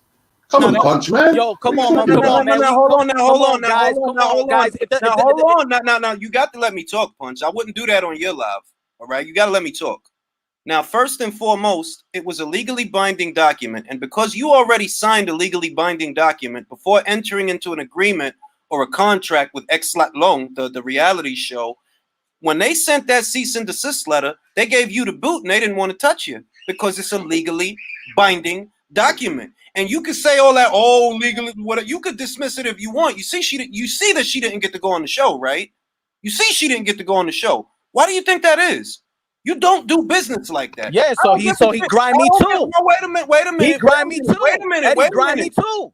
Eddie is grimy too. Now, wait a minute. Now, you could feel bad for her all you want, but the reality is you don't do business like that.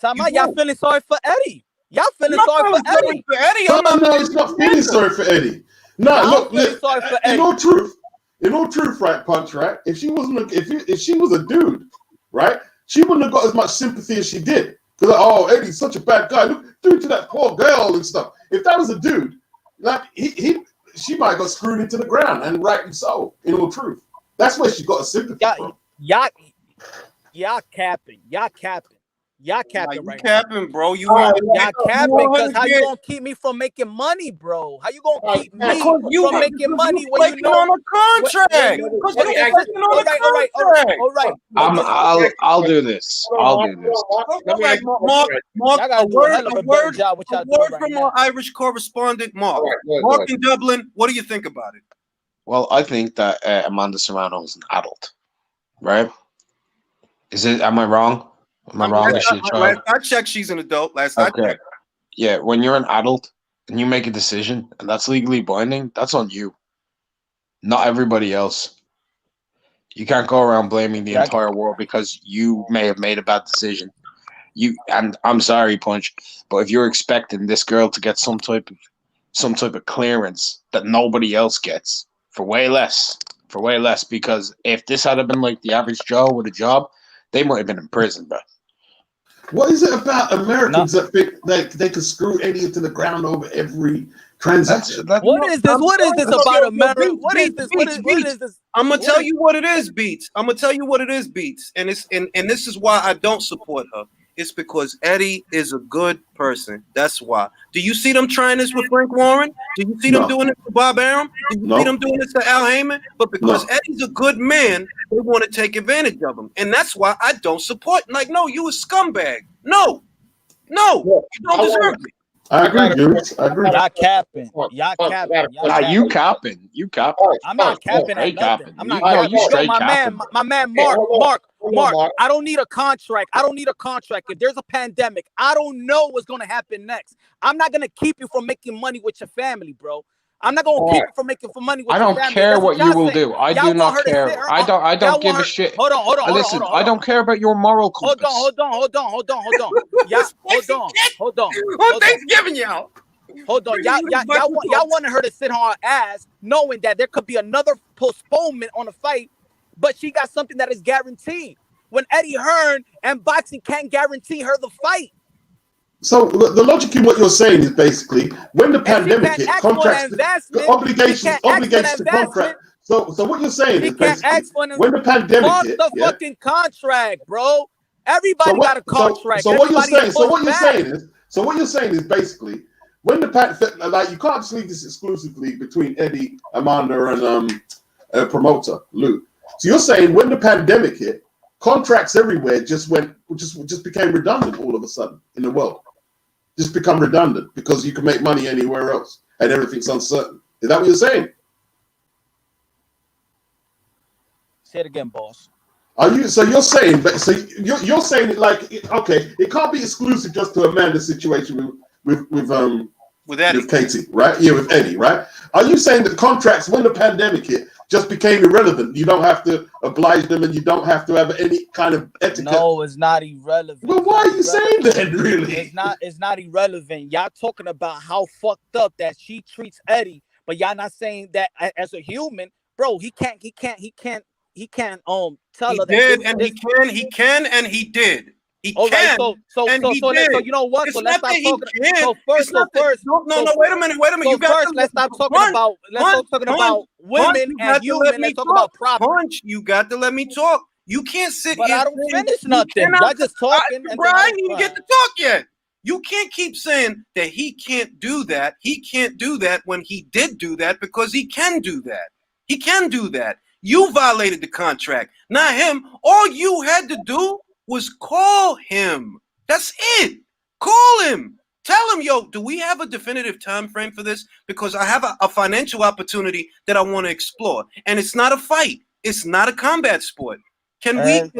And that's all you had to do. And Eddie Hearn already said there was no 100% guarantee. Eddie Hearn said there was no definite after the July 4th. He said it publicly. There was no definite. But you did not go to him to get clearance. You're under contract.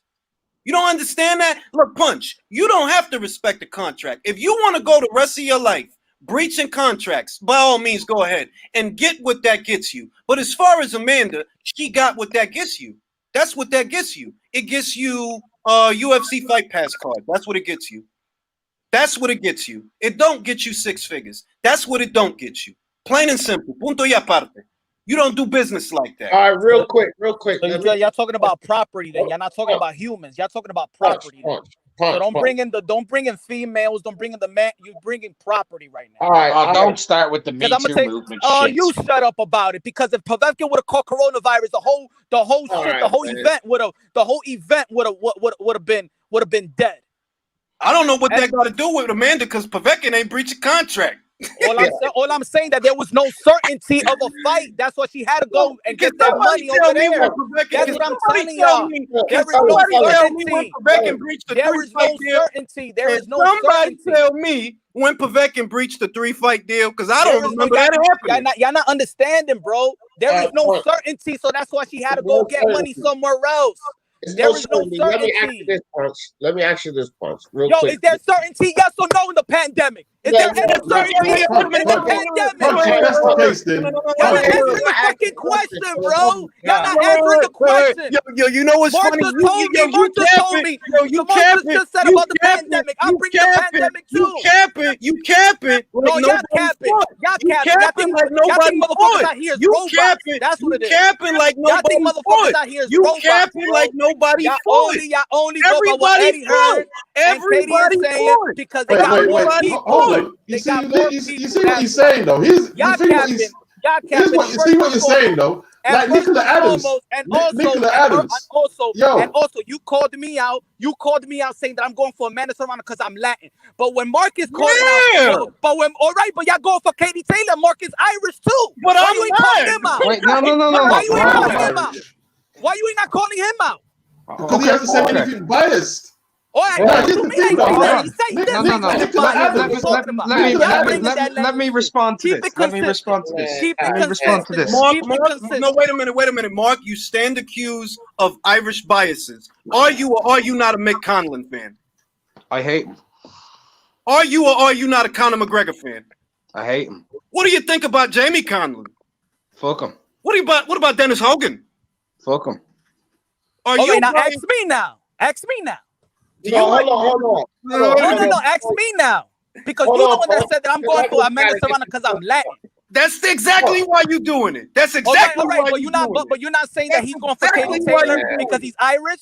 So Yo, you rather Pete, call me hold out on, because I'm Latin? wait a Do you minute, have Pete. something? Let me Do you ask have a something question. against I Puerto gotta Ricans ask or a something? question. I gotta ask a question. Yo, D Jefferson, are Yeah. you Irish? Negative. Are you on the Taylor side of this or the Serrano side of this?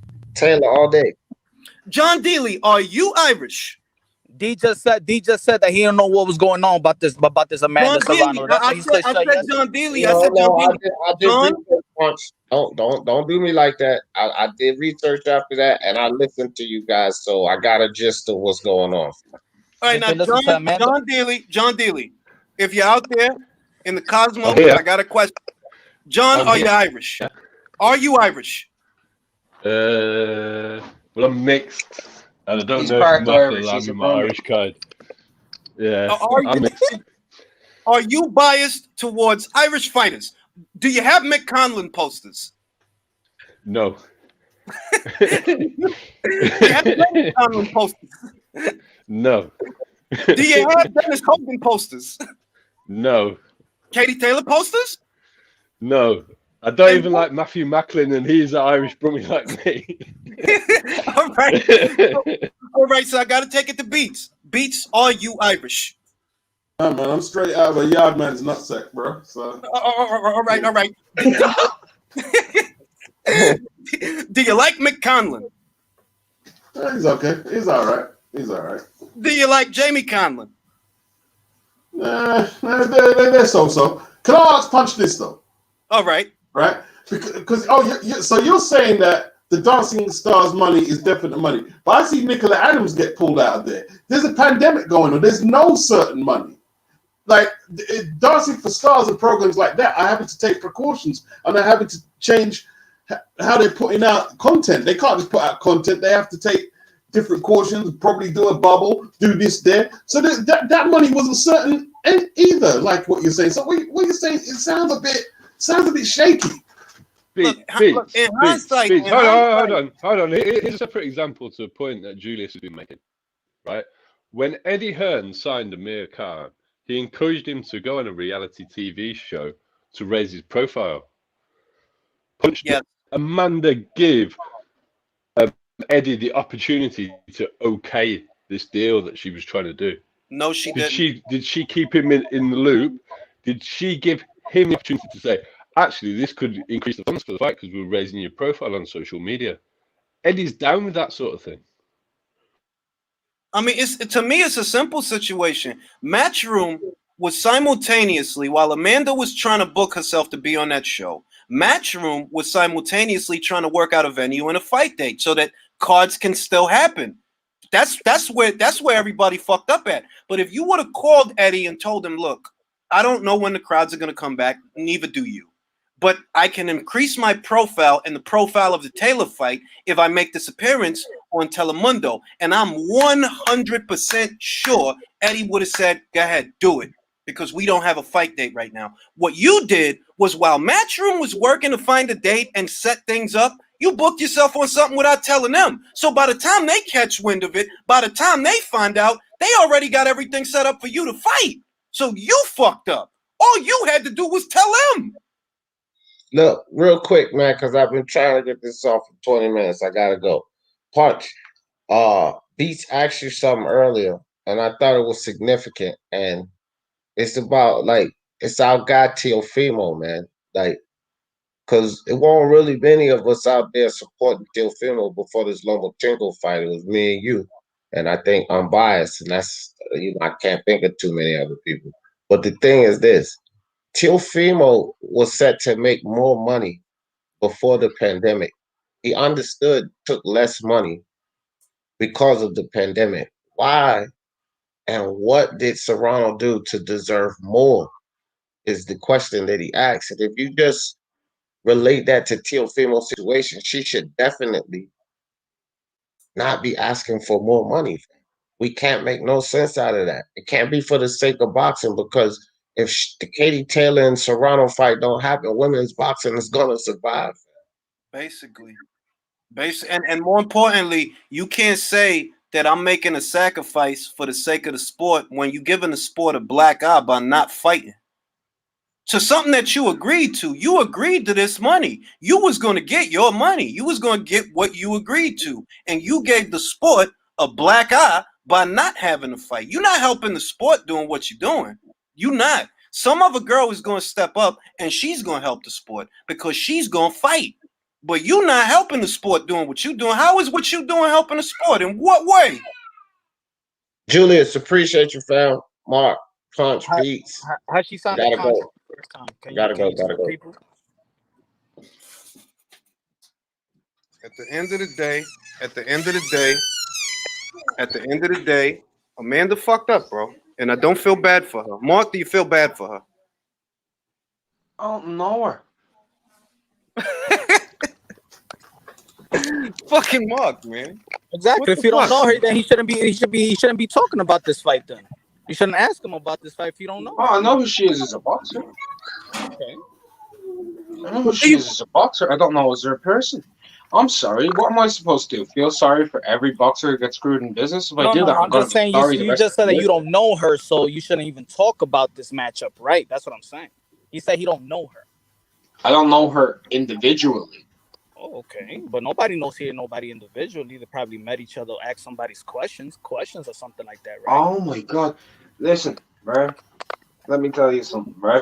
I know you more than I know Amanda Serrano.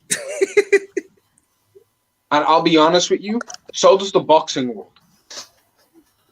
That's true. I know more guys that subscribe to Punch Drunk Boxing than saw the Simone de Silva fight. I know more guys that saw that fight because your argument goes against the model that boxing uses. It does. It goes against that. It goes against that model, and your contention is that for this particular instance, this one fight, we should go against that for the good of the sport. When how much good did it do the sport that you didn't fight? This was an important fight to some degree to someone. That's how they wanted to bill it, and you didn't go through with it. Do you think you did the sport a service by not fighting? Okay. See, now I'm getting mixed emotions. When we were talking about Amanda Serrano, you said that this is just another fight. Who cares about her? You don't give a fuck about her accolades or anything. But now you're trying to say that she did a bad service. No, you saying that she's being the martyr. You're saying that she's being the martyr. You're saying that she's being the martyr, and for the good of the sport, she's doing what she's doing. And my question is, in what way is this good for the sport? I'm just curious. In what way is it good for the sport if you don't fight? How is that? It's not good for the sport. It's not good for the sport. It's not good for the sport that a lot of fighters ain't fighting.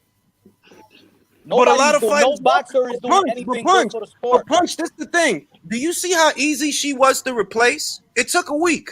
To get Delphine Pursoon on board. It took a week. Anybody's easy to replace. and that was because Delphine decided to step up on that kind of notice. It was good for the sport. It was good. Why? Because the sport moved on. The sport didn't get held up. People got to see a great fight because that's what it's all about. They need to know that girls can put on great fights. And Delphine helped them do that not once but twice. And the second time, it's because Amanda flaked. So Anybody could get replaced. You're not helping the sport. Shannon Courtenay and Rachel Ball helped the sport. Natasha Jonas and Terry Harper helped the sport. Terry Harper and Katarina Tanders helped the sport. Michaela Mayer and Helen Joseph helped the sport. Michaela Mayer and Eva Brodnicka helped the sport. Wow, they got out there at a time when it's a pandemic, but we still gonna put on these fights for you. We know you want to see them. We still gonna put on these fights for you. And what did Amanda do? Nah, I ain't fighting. I ain't gonna take this money that I agreed to. No, I want more now. Well, you said, but just all of y'all saying, the thing is, y'all don't respect her accolades. Y'all don't respect the 7 division world champion, right? Mark, do you respect her 7 division world champion? Yes or no? No? Mark, do you respect her? I don't call her a 7 division world champion. You don't call her that? What do you call her? Tell me, how many of those divisions did she win a vacant title in? I know the answer to this one. Yes or no? Do y'all respect? No, I'm asking Julius a question. I'm asking Julius a question. No, don't. It's fucking Mark, man. It's fucking Mark. All right. Julius, how many divisions did she win vacant titles in? By my count, I believe it's 6. 6? So she's a one. So she's a 6 division titleist and a 1 division champion. That's what I would call her. I've got a question for Julius. Julius. All right, John. All right, John. Here's what I think, man. I think there's. Hold on, Beats. Go ahead, and then I'm going to answer John's question. Beats, you got the floor. I think there's an insecurity from Amanda and a lot of fighters where you guys are taking the B side to someone outside of the country. I just get that feeling. You know, and then they feel like, I'm just as irrelevant as Katie. When you're not, well, at least over here, you're not.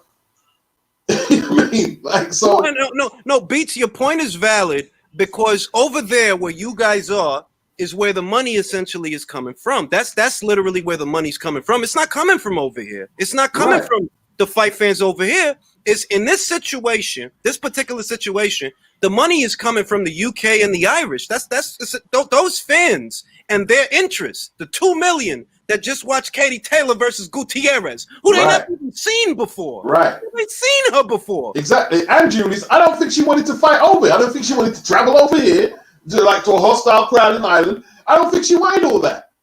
I don't think she wanted all that. And I think a lot of fighters over in America are not used to that. And the more territories that become successful, not just Britain, the more territories that become successful, that's going to be a growing trend where, okay, you stay over there. Money ain't going to be over where you are. That's right. You don't fly out to Japan. You don't fly out to Australia. You don't fly out to England. You don't fly here. All right. Someone else will. It's real shit. It's look. Konsu, and I hope they make the fight. Perfect example. Josh Warrington mentions Gary Russell. Gary Russell, Josh is a bum. But you don't pursue the fight. Josh sells more in Leeds than you do in Maryland. But you don't want to take the fucking fight. You don't want the money. Now, Konsu is willing to take the goddamn money. And I'm not going to... And if Gary don't fight and nobody knows who Gary is, then I'm not going to feel bad for Gary. It's opportunities there for you. You just don't want them because they require you to get your passport out. I'm not going to feel bad for you. Can I ask you a question? Go ahead. In around 2017, 2018, right? Would it be fair to say that like Amanda Serrano was a larger name in women's boxing at the time? To some extent. Just to some extent. I mean, I would say so. Hold on, repeat that because it's background noise. Say that one more time. In about 2017 to 2018. Yeah. Would Amanda Serrano in women's boxing been considered a larger name in women's boxing? From 20, I would. Damn. It's like you know what it is. You can say yes. You can. I think she was. I mean, But yeah. Right? Is she now? Because I don't think so. Because if you look at all the names who come through, they weren't there. Mayer, Harper, Cameron, Maiva Hamadouche coming through. More people getting introduced into the women's sport and then becoming fans of it. They're starting to see these fighters.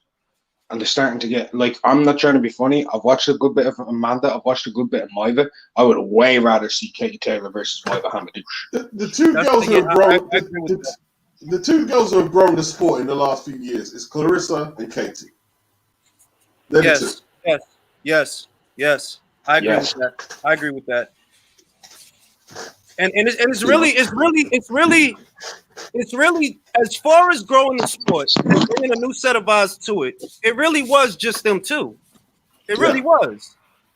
To get If I heard Clarissa, making demands at Katie, yo man, I just that, I'd understand it. I would be like, okay, I can see why Clarissa's doing this. Clarissa got a bit more weight. The Serrano just not bubbling like that. I just don't feel it's at least not over here anyway. Look. Well, you're not wrong because Clarissa had a Showtime deal. I don't know if she has it anymore. I don't think she does. But she had. But to your point, they're like, she fights on a major platform that she has a deal with. So she is in a position to say, well, X, Y, and Z. If it was someone like that, but you don't have a deal with a major platform. You literally not bringing no finance, or you're not even bringing a belt for the girl to fight for. You're not even bringing that. No disrespect to a promoter is Lou DiBella. Lou DiBella has been the circumventer of the Ali Act for Al Heyman for the last 6-7 years. Look, I mean, like Lou relies on Eddie to eat, basically. You know what I mean? Lou's not really a promoter. I mean, Lou is shot. He used to be something. He used to be a very good. When he had Sergio Martinez and Ike Ibushi, and did he have Vernon Forrest? I think so. I remember. I mean, I don't want to say nothing bad, but it's like I'm just gonna quote what Rick Glacier said. The wise and powerful Rick Glacier on Twitter said that Lou, and this is what he said. Don't blame me, but he was like, Lou these days is little more than a booking agent. That he's not a promoter because you can't get them that paper. You have to go through someone else to get them the paper because you can't get it to them. That's right. That's right. And that's the situation. Now, hopefully, I heard some good things. I heard some good things that are encouraging. I heard that Lou, he got like a situation for some of the girls. I don't know if it's Ring City or UFC Fight Pass. I don't know. I can't, but I heard a good thing. And I hope it's true. But at the end of the day, that was the situation between Katie and Amanda. They're like, yeah, dog, like, y'all want Eddie to do all that shit. Y'all want Eddie to pay for everything. You want Eddie to cave to every single nonsensical demand there is to get what in return? Yep. Because this ain't charity. This is boxing. 100%, man. 100%, man. Punch is out of here, boy. Stress gets a punch. Nah, but like I've heard Punch talk. Punch weren't being objective there. Yeah, Punch was not being objective. Not one bit. I don't think because he's looking at a situation where it's like, oh, poor Amanda, she didn't get to make the money when all you had to do, literally, all you had to do. Call Eddie. Just call him. Don't relay it through Lou. Call Eddie and tell him, look, Eddie, there's no fight date. I got this financial opportunity that could increase the profile of the fight.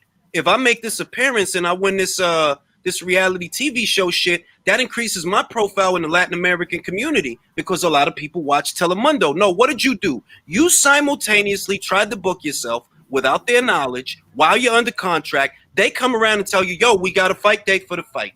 And what do you? Well, I'm supposed to go on a reality TV. Well, that's the first we heard of that. We don't be here trying to iron out the details of a fight, and you over here trying to be on reality TV. You could have let us know that before we was trying to iron out the details of a fight. Yeah. So what are the chances of that match being made? I mean, honestly, dog, like I'm looking at it and looking at how Eddie has been with Kel, looking at the situation with Joe Gallagher. Eddie's fed up of being like Eddie's fed up of being taken advantage of. It looked like they're like, I yo, I'm think so. doing you a favor. I'm Mhm. like, don't get it twisted. Don't take my kindness for weakness. I'm doing you a favor. And if you don't want to look at it that way, guess what? I'll take it off the table. Do your thing. Yeah. And you see, That's like pretty right, much. right, yeah. Say it You know, again, John. all I was gonna say is when he was being interviewed about the Cal Brooks situation and the fight not being put on Sky Sports, he was like, "If you're gonna leave me behind and cut me out the loop, don't. That's it now. Go your way, but don't expect anything from me in the future." I mean, this is a bigger this is a bigger deal. You Well, to signed be the honest, contract to do a I'll be fight, honest with and you, you right? matched. I'll be honest with you. Like, I believe Eddie was relieved that Kel went to try and negotiate his own deal because I don't think Eddie wanted to pitch up any money for Brooke to go in there. I don't think Eddie knew he couldn't win. Eddie knew he screwed over Dominic, right, to cheap out on the trainer, right? Eddie knows that this guy can't really make welter like that anymore. So I think he actually done Eddie a favor in a way. Although Eddie would have been backed up in a corner. If he had negotiated for Kel, he would have been more or less obligated to go get that TV money now. Yeah. But at the Yeah, same I think you're time, right about that. Eddie said that he never liked the fight. And my interpretation of it is if Kell Brook would have wanted a Liam Smith fight, or if he would have wanted something ambitious, you understand? Something ambitious that's realistic at 154 pounds, where Matchroom has a scene, I think Eddie would have been on board because that can be arranged. You want a Terrence Crawford fight, bro. What the fuck do you want me to do with that? I can't do nothing with that. You want me to bill that as a pay-per-view on Sky Box Office during a pandemic? Exactly. At 4 a.m. o'clock in the morning. At 5 o'clock. 5 a.m. Because that's It what was time the probably fight later took than place was 4:45 a.m. is when it started. Yeah, it was pretty Exactly, late. and- It and was that even was the probably more. Yeah. question. Like, was what the the question fuck that do was you being and, put. and that's where it comes like what the fuck do you want me to do with that? Now, if you wanted some Liam Smith, I could have set that up and you would have made, maybe 1-2 mil. You could have made that. You could have. You And see, could have. One thing I can speak for a few people here, right? The British guys who support Sky and even like Frank, they're loyal to the court. If they had to stay up till 5 o'clock and you went out like how you did, they would have took it out on Eddie. Oh, what did you put this piss on for? We knew you couldn't win, Eddie. And this and that. They would have been right. I'm telling you. Yeah, it's true. I'm It's not true. British. I'm happened. Irish, but I have the same TV you do, right, Beats? Yeah. I would have been saying that shit. Yeah, why the fuck did you charge me to stay up until 5 o'clock in the fucking morning to watch this dude get knocked the fuck out in 4 rounds? Off a goddamn jab that he walked into. Because he walked into that fucking jab. Exactly. But the Exactly. point about what Eddie was saying about if you leave me behind, don't come to me for favors. He was being asked the question about why it wasn't on pay-per-view on Sky. That was actually the question that was put to him by Cougar. So it was before the fight happened, and Cougar asked him why is it not on Sky? And he said, well, if you're going to cut me out of the process, don't come back to me to ask me for favors afterwards. So I mean, Amanda's done worse than that in this case, which was Yes. I mean, Amanda four-way fucked him. Like that. That's what you did. You reneged on a contract, so you fucked him the worst way you can fuck him. But with Kel went to Top Rank independently over a year ago. That was over a year ago, and he tried to negotiate the deal himself, and that's when he cut Eddie out of the shit. And then they thought that Sky is just gonna pick it up. No, they're not just gonna pick it up. It's 5 a.m, bro. Exactly. You want people to pay 25 pounds at 5 a.m. for Brooke versus Crawford at welterweight? Exactly. No, that's not gonna work, bro. Exactly. Because look, most of the people over here, they didn't pick Kel to win, man. They didn't pick Kel to win. There's a few people that don't pick him to win. Some people went with the hearts. Yeah, they did. Yeah, but not many. Not many. Because I mean, we've seen Cal's broken. It's like he was done after the Golovkin fight, as far as I'm concerned. But Well, you see that Sky didn't pick up Lomachenko versus Lopez, right? Facts. Fantastic matchup. Fantastic, but they I didn't had to. pick I it up. paid for on Fight TV. They didn't pick up the doubleheader between the Charlos. They didn't No, pick I paid for on Fight TV. exactly. So they're not picking up good shit, essentially, because that was some good shit. It was some good shit. They're not gonna pick up your fucking shit, especially if you cut this man out of the deal, which you did. You flew to America for Brook versus Khan. I mean, no, for Crawford versus Khan. You flew to America for that fight. You talked to Bob yourself. It wasn't you, Bob, and Eddie. It was you and Bob and Carl Moretti and Todd Duboff and all those people.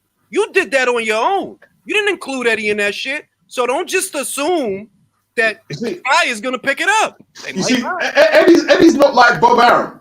Oh, I lost money on this guy. What, did you think Eddie made any money of making Frankie Gary pay-per-view? And what was the other one was the pay-per-view at the time? Jojo Diaz. It was Jojo Yeah. Diaz. What was Dan? Jojo Dan. Jojo Dan. Yeah, so Jojo Right. Dan's, yeah, that's it. Yeah.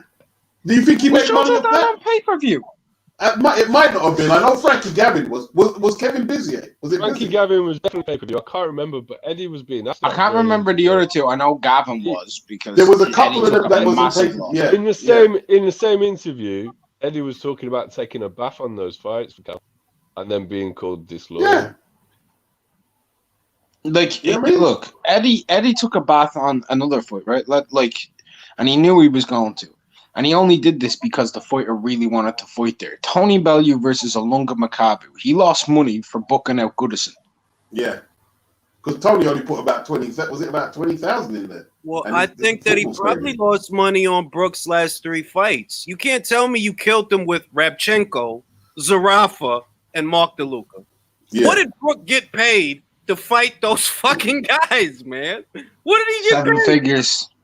Jesus, Decent paydays. Jesus Christ. From what I know, the lowest he made out of those fights was the DeLuca one, and that was 850 grand. For Rabchenko, Yeah, I think he that's got good. 940. And And the the Zarafa one, reason- I think he got $1 million because of Australian TV rights. Listen, a lot of these boxers are getting good money, man. Like you see that guy who took the dive against Luis Ortiz. He got 80,000 person. They just cleared him to take it. Luis Ortiz can come to my house right now and punch me in the shoulder for $80,000. And I'm going down, bro. Going But down. the reason Eddie took a bath on the Frankie Gavin and Jojo Dan's fight is because Cal got stabbed in the leg for whatever he was doing, and Eddie was trying to build him back up again. Yeah, Well, exactly. no, That's- didn't he him. get stabbed in the leg right before the Triple G fight? No, No, No, not it right was before the triple. just G. after no, the Sean no. Porter fight. Just after No, the after Sean the Porter Sean fight. Porter fight. Wait, how That's many one- times has he been stabbed in the leg then? About Because I'm twice. pretty- He's been stabbed about twice. Wait, Jesus. didn't he get stabbed in Madrid or Marbella or some shit like that? And that was It after was the I think Porter it's Tenerife. It was Tenerife. Yeah, Tenerife. Porter fight. Tenerife. And they were Eddie took them as rehab fights to try and rebuild him back up to move him forward. So he gave him soft touches to let him, heal and perform again. So you're going to talk about loyalty. That is some degree of loyalty from a promoter. Listen, He he was flew gonna out get- to the guy when Shannon Briggs got his fucking ass kicked over there in Germany. Fucking Shelly Finkel left him over there. Eddie Right. flew to Brook. He flew to Brook. Just in the hospital with him. I lost the interview that I'd done with Francis Ampofo. Used to be the British flyweight champion. He challenged baby Jake Matala for the flyweight belt. And he told me that Pereira was looking for a fight. And like Francis is a flyweight, but he'll fight anybody. He'll fight anybody, right? And he put his name up to fight Pereira. And like Barry and Eddie said, no, we can't let you do that, man. You're gonna get but he needed the money. So they got him another fight and overpaid him for that fight. Right? Because like Eddie, when Eddie was a kid, he used to like hang around with Francis around the East End. Francis used to take him around the ends, you know what I mean? And like he used to hang with him and idolize him. And the same goes for Eubank. After Eubank messed up Watson with the uppercut, he lost his killer instinct. That's why you saw Eubank get a lot of easy touch defenses, and he struggled in a lot of them. And Barry did that. I'm not saying they're Samaritans or anything like that, but compared to a lot of other promoters, Yeah. trust me. Yeah. Yeah. Beats. Didn't Eddie like have Chris come to his house when he was a kid as well? I think Eddie's grown up seeing this, and Eddie does actually genuinely like boxing. He's not. No, Eubank. I don't know if what Eubank did. Like, I think Barry was having a party, like a birthday party, and they invited Chris Eubank, and Chris charged them to come to the party. I think Eubank wasn't the judge. That's I'm just saying that Al Heyman, if Luis Ortiz gets knocked out for the second time by Deontay Wilder, right? I don't think Al Heyman flew down to the fucking hospital to sit there with Luis Ortiz. I don't think, or Brazil. I don't think so. That's all I'm saying. I don't think Bob would do that shit either.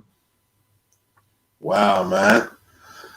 Yeah, man. Like Serrano, maybe a chance to come because it looks to me like is Katie like scratching for opponents right now? Well, I wanted to address that. That is quite the opposite, Beats. It really is quite the opposite. Adam Smith wants to redo the Jonas fight in the pro ranks, and that is a much bigger fight.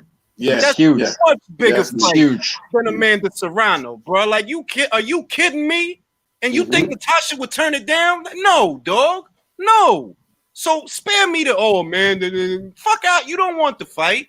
You don't want the fight. So cool. You ain't got it no more. Stop. That's Ireland. That's Ireland versus England, bro. Yeah. Adam Smith said that shit in the last fucking Matchroom call, post-fight interview, some shit like that. He's talking about, we want to do a repeat of the amateur fight, Jonas versus Taylor. So spare me the fucking Amanda. Like, are you kidding me? And there's a huge contingency in of Irish in Liverpool as well. So that's a huge fight right there.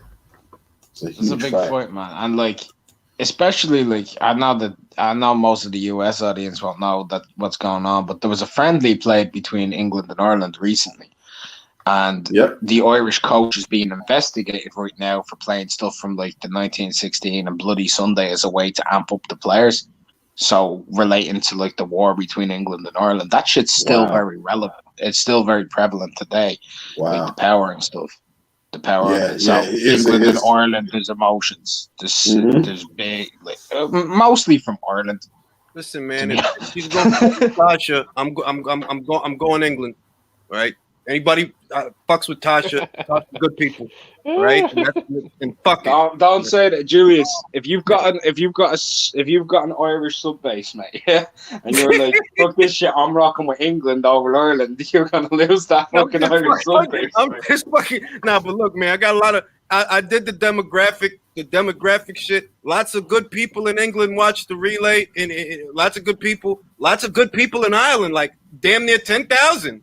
A lot of views coming out of Ireland. Gotta be a Katie Taylor video. Well in Ireland, don't mess it up. Wow, man. Shit. Yeah, Katie got options then, man. Katie got good options. That'd be a good fight for Jonas as well, man. It would be. And that's just Tasha. Chantel Cameron wants to fight. Cecilia Breakers, Jessica McCaskill, they both want the fucking fight. At the same time, you know that Eddie's building up Terry Harper. You know, and she's right under Katie. She's right there at 130. It's like she's got opponents all over the fucking place. Listen, the Scots want the Cameron fight. I see Josh Taylor. Josh Taylor was trolling Katie the other day to fight Cameron. He was trolling her. I seen that. Yeah. They all look at the end of the day. There's lots of fights there for Katie, and this girl could make $1 million off of damn near all of them. Listen, Katie don't have to. Katie could retire and not worry about Amanda Serrano. Honestly, nobody's gonna look at the shit. Hindsight is 20/20, right? Katie Taylor came in 4 fucking years, unified the whole lightweight division. Became a 2-division champion, could potentially become a welterweight champion, right? All of this is happening within a time span of 6 years. Nobody's gonna beat them like, oh, she didn't fight a man. Like, ain't nobody gonna say that. Oh, punch will. Punch will. This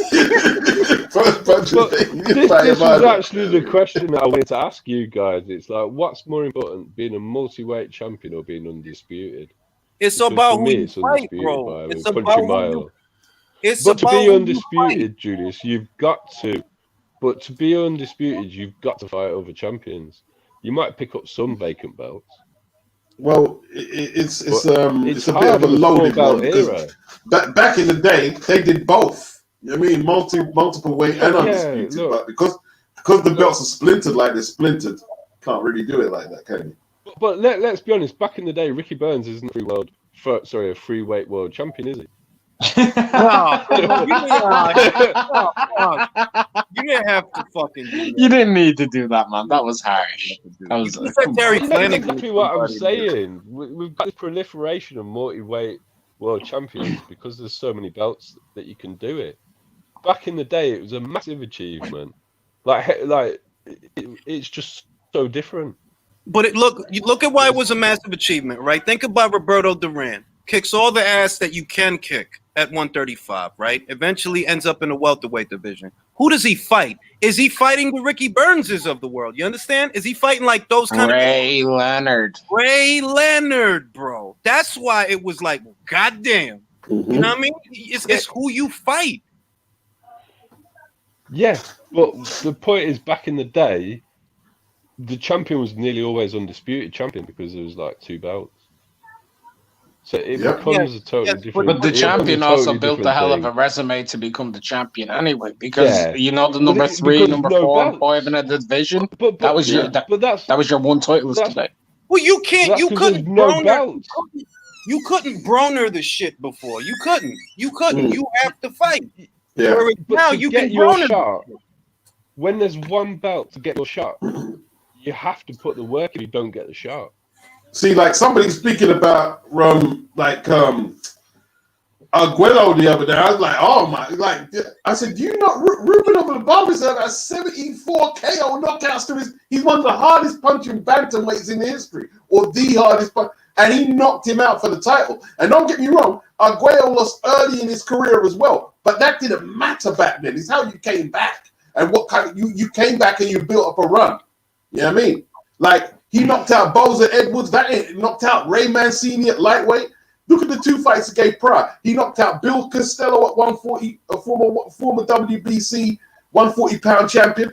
Listen, that guy at all weights, man. Like Chacon, bro. Like Chacon, Rafael Lamone, right? Bazooka, Ruben Castillo, right?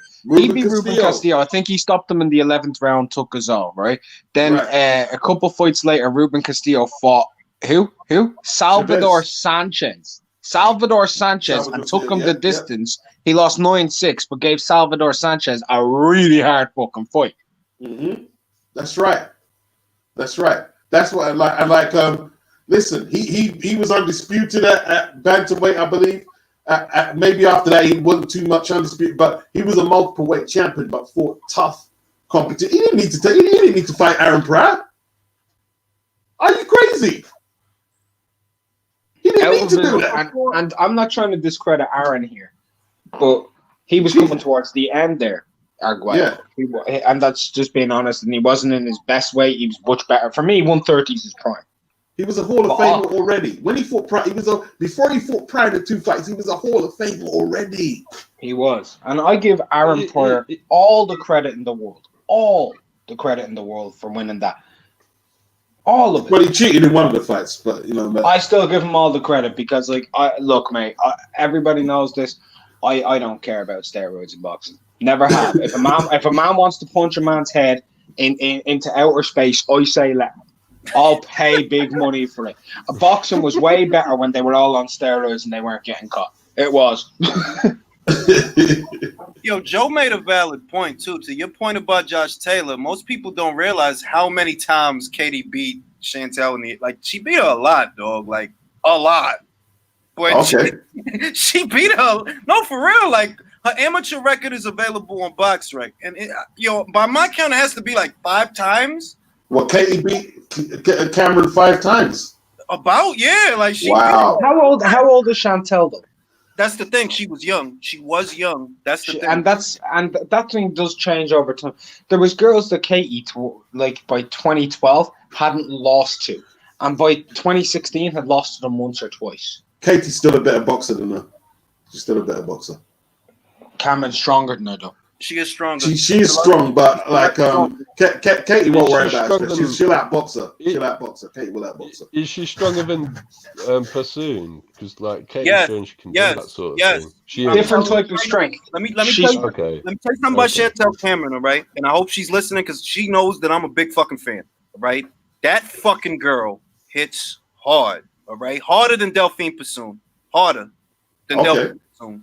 All right, because she places her Delphine punch don't really well. punch like that. Anyway. You see, that's She the didn't thing. look like she hit We harder were than talking that. about. Strong. Let me go. When we were talking about that a second ago, we were talking about strength. The main area where Katie, most people thought she lost to Delphine Pursuing, wasn't even boxing. It was that she was getting bullied.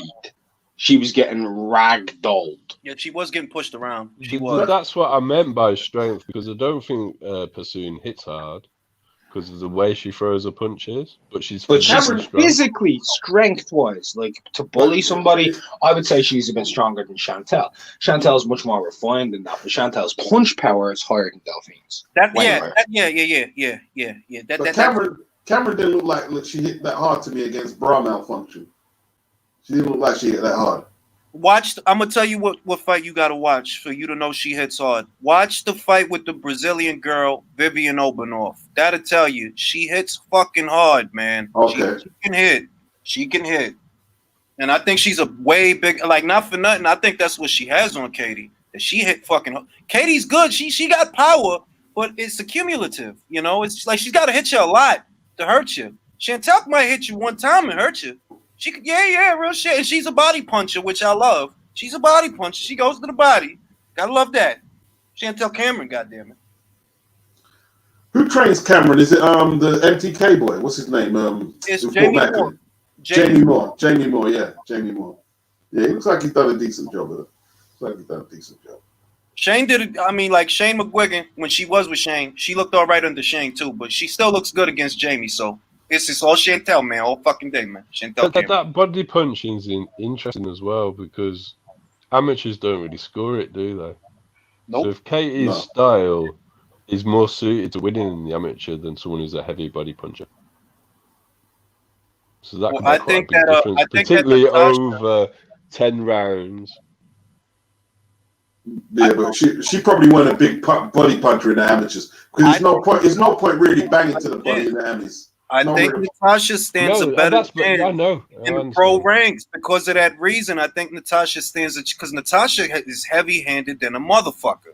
Heavy-handed than a motherfucker. And this ain't the Emmys. We ain't going for points. We ain't going for volume and activity.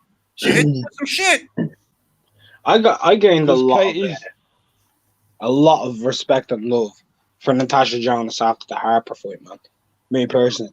Because like I knew her in the amateurs and all that, and I've seen a couple of her fights, but was it Vivian Obernoff? I think it was. After that, like I didn't really know a lot about women's boxing in the pro ranks. I was like, damn. Maybe she's just one of these amateurs who won't work out. And when she fought against Harper, the way she fought, how tough that fight was, how vicious she was, and how many punches she also took as well, the both of them, they just deserved respect afterwards. To me, that's still the best women's fight this year. Yeah, I agree. But the beat Savannah Marshall, and I'm not trying to knock Hannah, but the way she fucked up Hannah Rankin, that was amazing. Like, bro, that was amazing, dog. She is inside, she was outside, she moved to the side, moving to the right, moving to the left, fucking you up all day. That was one of the best shellackings. Savannah put a beat down on her, man. She double shoulder rolled this girl. She literally was like in a southpaw position, ranking through a punch. She bounced it off with the shoulder. She turned around when Hannah went to throw a hook, and she bounced it off the shoulder again when another shoulder. What the fuck? I was like, man. You don't see that every day, not even in the men's game.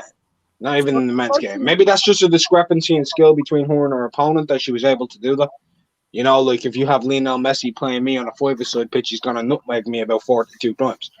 I agree with that contention though. That I do think it's the skills gap. It's the skills gap. Yeah. Man, I want to see her fight Clarissa next, man. That's what I want to see. I want to see her fight. Me too. Listen, man, I'm just gonna tell you, man. She has everything it takes to beat Clarissa, and it don't help that she's actually beat Clarissa. That's all I'm saying. Yeah. Yeah, Is it yeah, gonna yeah, happen, Has yeah. Julius? everything you need to beat her. She has power. She has angles. She can switch it. She can fight on the inside. She can fight on the outside. She got 2 good legs under her. She has and she's got height and reach. I'm not knocking Clarissa. I'm not doing that, but The just main advantage Clarissa has is hand speed, right? that's it. And she has to be close to Hannah for it to matter. Mm-hmm. Savada. You've been talking about this for a while. Do you think it's going to happen, Julius? Yes. And I think that Shields is going to have to acquiesce to being a B-side. The B side. I don't know about that. Do you think she No, will? you know why, I can't Beats, see you know Clarissa why? doing that. Beats, you know why? Because it's going to come down to Eddie Hearn. who wants to fight the most and who's willing to pay the most money Yes. to fight. And that's going to be Eddie. That's The not zone. going to be nobody over here stateside. Yeah. That's a DAZN Sky territory right there, isn't it? Yeah. Like, Yeah. Showtime let her go. So, you know, Showtime let her go. She's on UFC fucking Fight Pass for Zuffa Boxing, bro. All right? They let her go. So, you're going to have to go. This part of Europe is getting like, see with Eddie and DAZN and MT. How much people at MT got half a golden boy? Pretty much. MTK got a lot of players. I mean, MTK just signed Donnie Nietes, fam. Yeah, I know. I thought I was the only one that noticed that. No. I reported that. Like, bro, why the fuck are y'all signing this 40-year-old man? If you go onto Boxing Scene and see Boxing Scene's first article, right, on that entire thing, I reported it 2 weeks before it was even on Boxing Scene. Why the fuck did they sign Donnie Nietes, bro? To do what? To get beat by who? He's gonna get beat. He's gonna get beat. I can talk to you about that later because I know what the plan is. LT said Shields will probably have to sign to DAZN for that fight. Why isn't Clarissa signed with DAZN or MTK? Lennox knows the story, bro. Lennox knows the story. But in a nutshell, you know, that opportunity was there for her because she actually fought on DAZN, and I believe it was against Hannah Rankin. And my knowledge of it is she fucked it up for herself. That's more or less what I heard. Don't know if it's true. That's just what I heard. Okay. Did she fight on the undercard of AJ Ruiz one? No, she didn't. But she was there, wasn't she? Yeah, she was in the crowd. She was following AJ around everywhere, man. Yeah, she was. Like, a lot of people thought that she didn't like them before that happened, and then she showed that she does. She likes big chests. She likes big chests. Most definitely likes AJ anyway. I like big chests. Whoa. Whoa. Hey, I don't know what you're talking about. I was watching the Pirates of the Caribbean earlier. Another thing I'm gonna say before I close this live off: if she fights that Canadian girl, right? I'm just saying, I don't know, but don't be surprised if she don't look good, man. Because I keep watching this Canadian girl, and I'm like, yo, I never seen you fight a southpaw that could move like this, that could punch like. Never seen it. Not in the amateurs, not in the pros. What's her name? Marie Decaire? Marie Decaire. She's promoted by Von Michel. She's a nice little boxer. Yes, she is. And I'm like, yo, yeah, she can't punch, but neither can Clarissa. So, I mean, really. By the way, Julius, before you do close this live, look, you need to start talking about Caitlin Phelan, bro. I've been trying to do my homework. It's a couple of up and comers. I followed her on Twitter. I want to do an interview, but you know, shit been crazy. So that's why I haven't been able to do interviews. Because she just became like the alternative welterweight undisputed champion. That's what I'm calling it. Because she won all those other belts, like the OIBA, the WBF, all these fucking things. Let's be honest though. With the state of the alphabets, the major four, she stands a legitimate chance. Mm-hmm. Like she stands a legitimate chance of becoming like the full-fledged. The only reason that everything is sold up now is because it's all happening within Matchroom. But the day she decides to challenge for some of them belts, watch how fast people start moving out the way. No, I'm good. I don't want that belt. Fuck that. She's a good boxer. Punch said Serrano too loyal to Lou, and it's obvious. It is oblivious to you know who. Hey man, family matters, man. Carl Winslow, Steve Urkel, man. You're singing to the choir. That's a family affair, bro. And you know what I'm saying. That's a family affair. What do you want? Like, that's the career long guy, yo. Like, you know what I mean? Ambiance ain't gonna change now. But if you get her to MTK, which I've said, if you get her to MTK, maybe they could work something out for her. Outside of that, I don't know what they're gonna do for this girl, man. Could I ask quickly before you close? Where is this MTK thing going? Where is it going? Like, say in the next 2-3 years. I believe they're gonna start looking for TV deals, Beats. That's what I believe.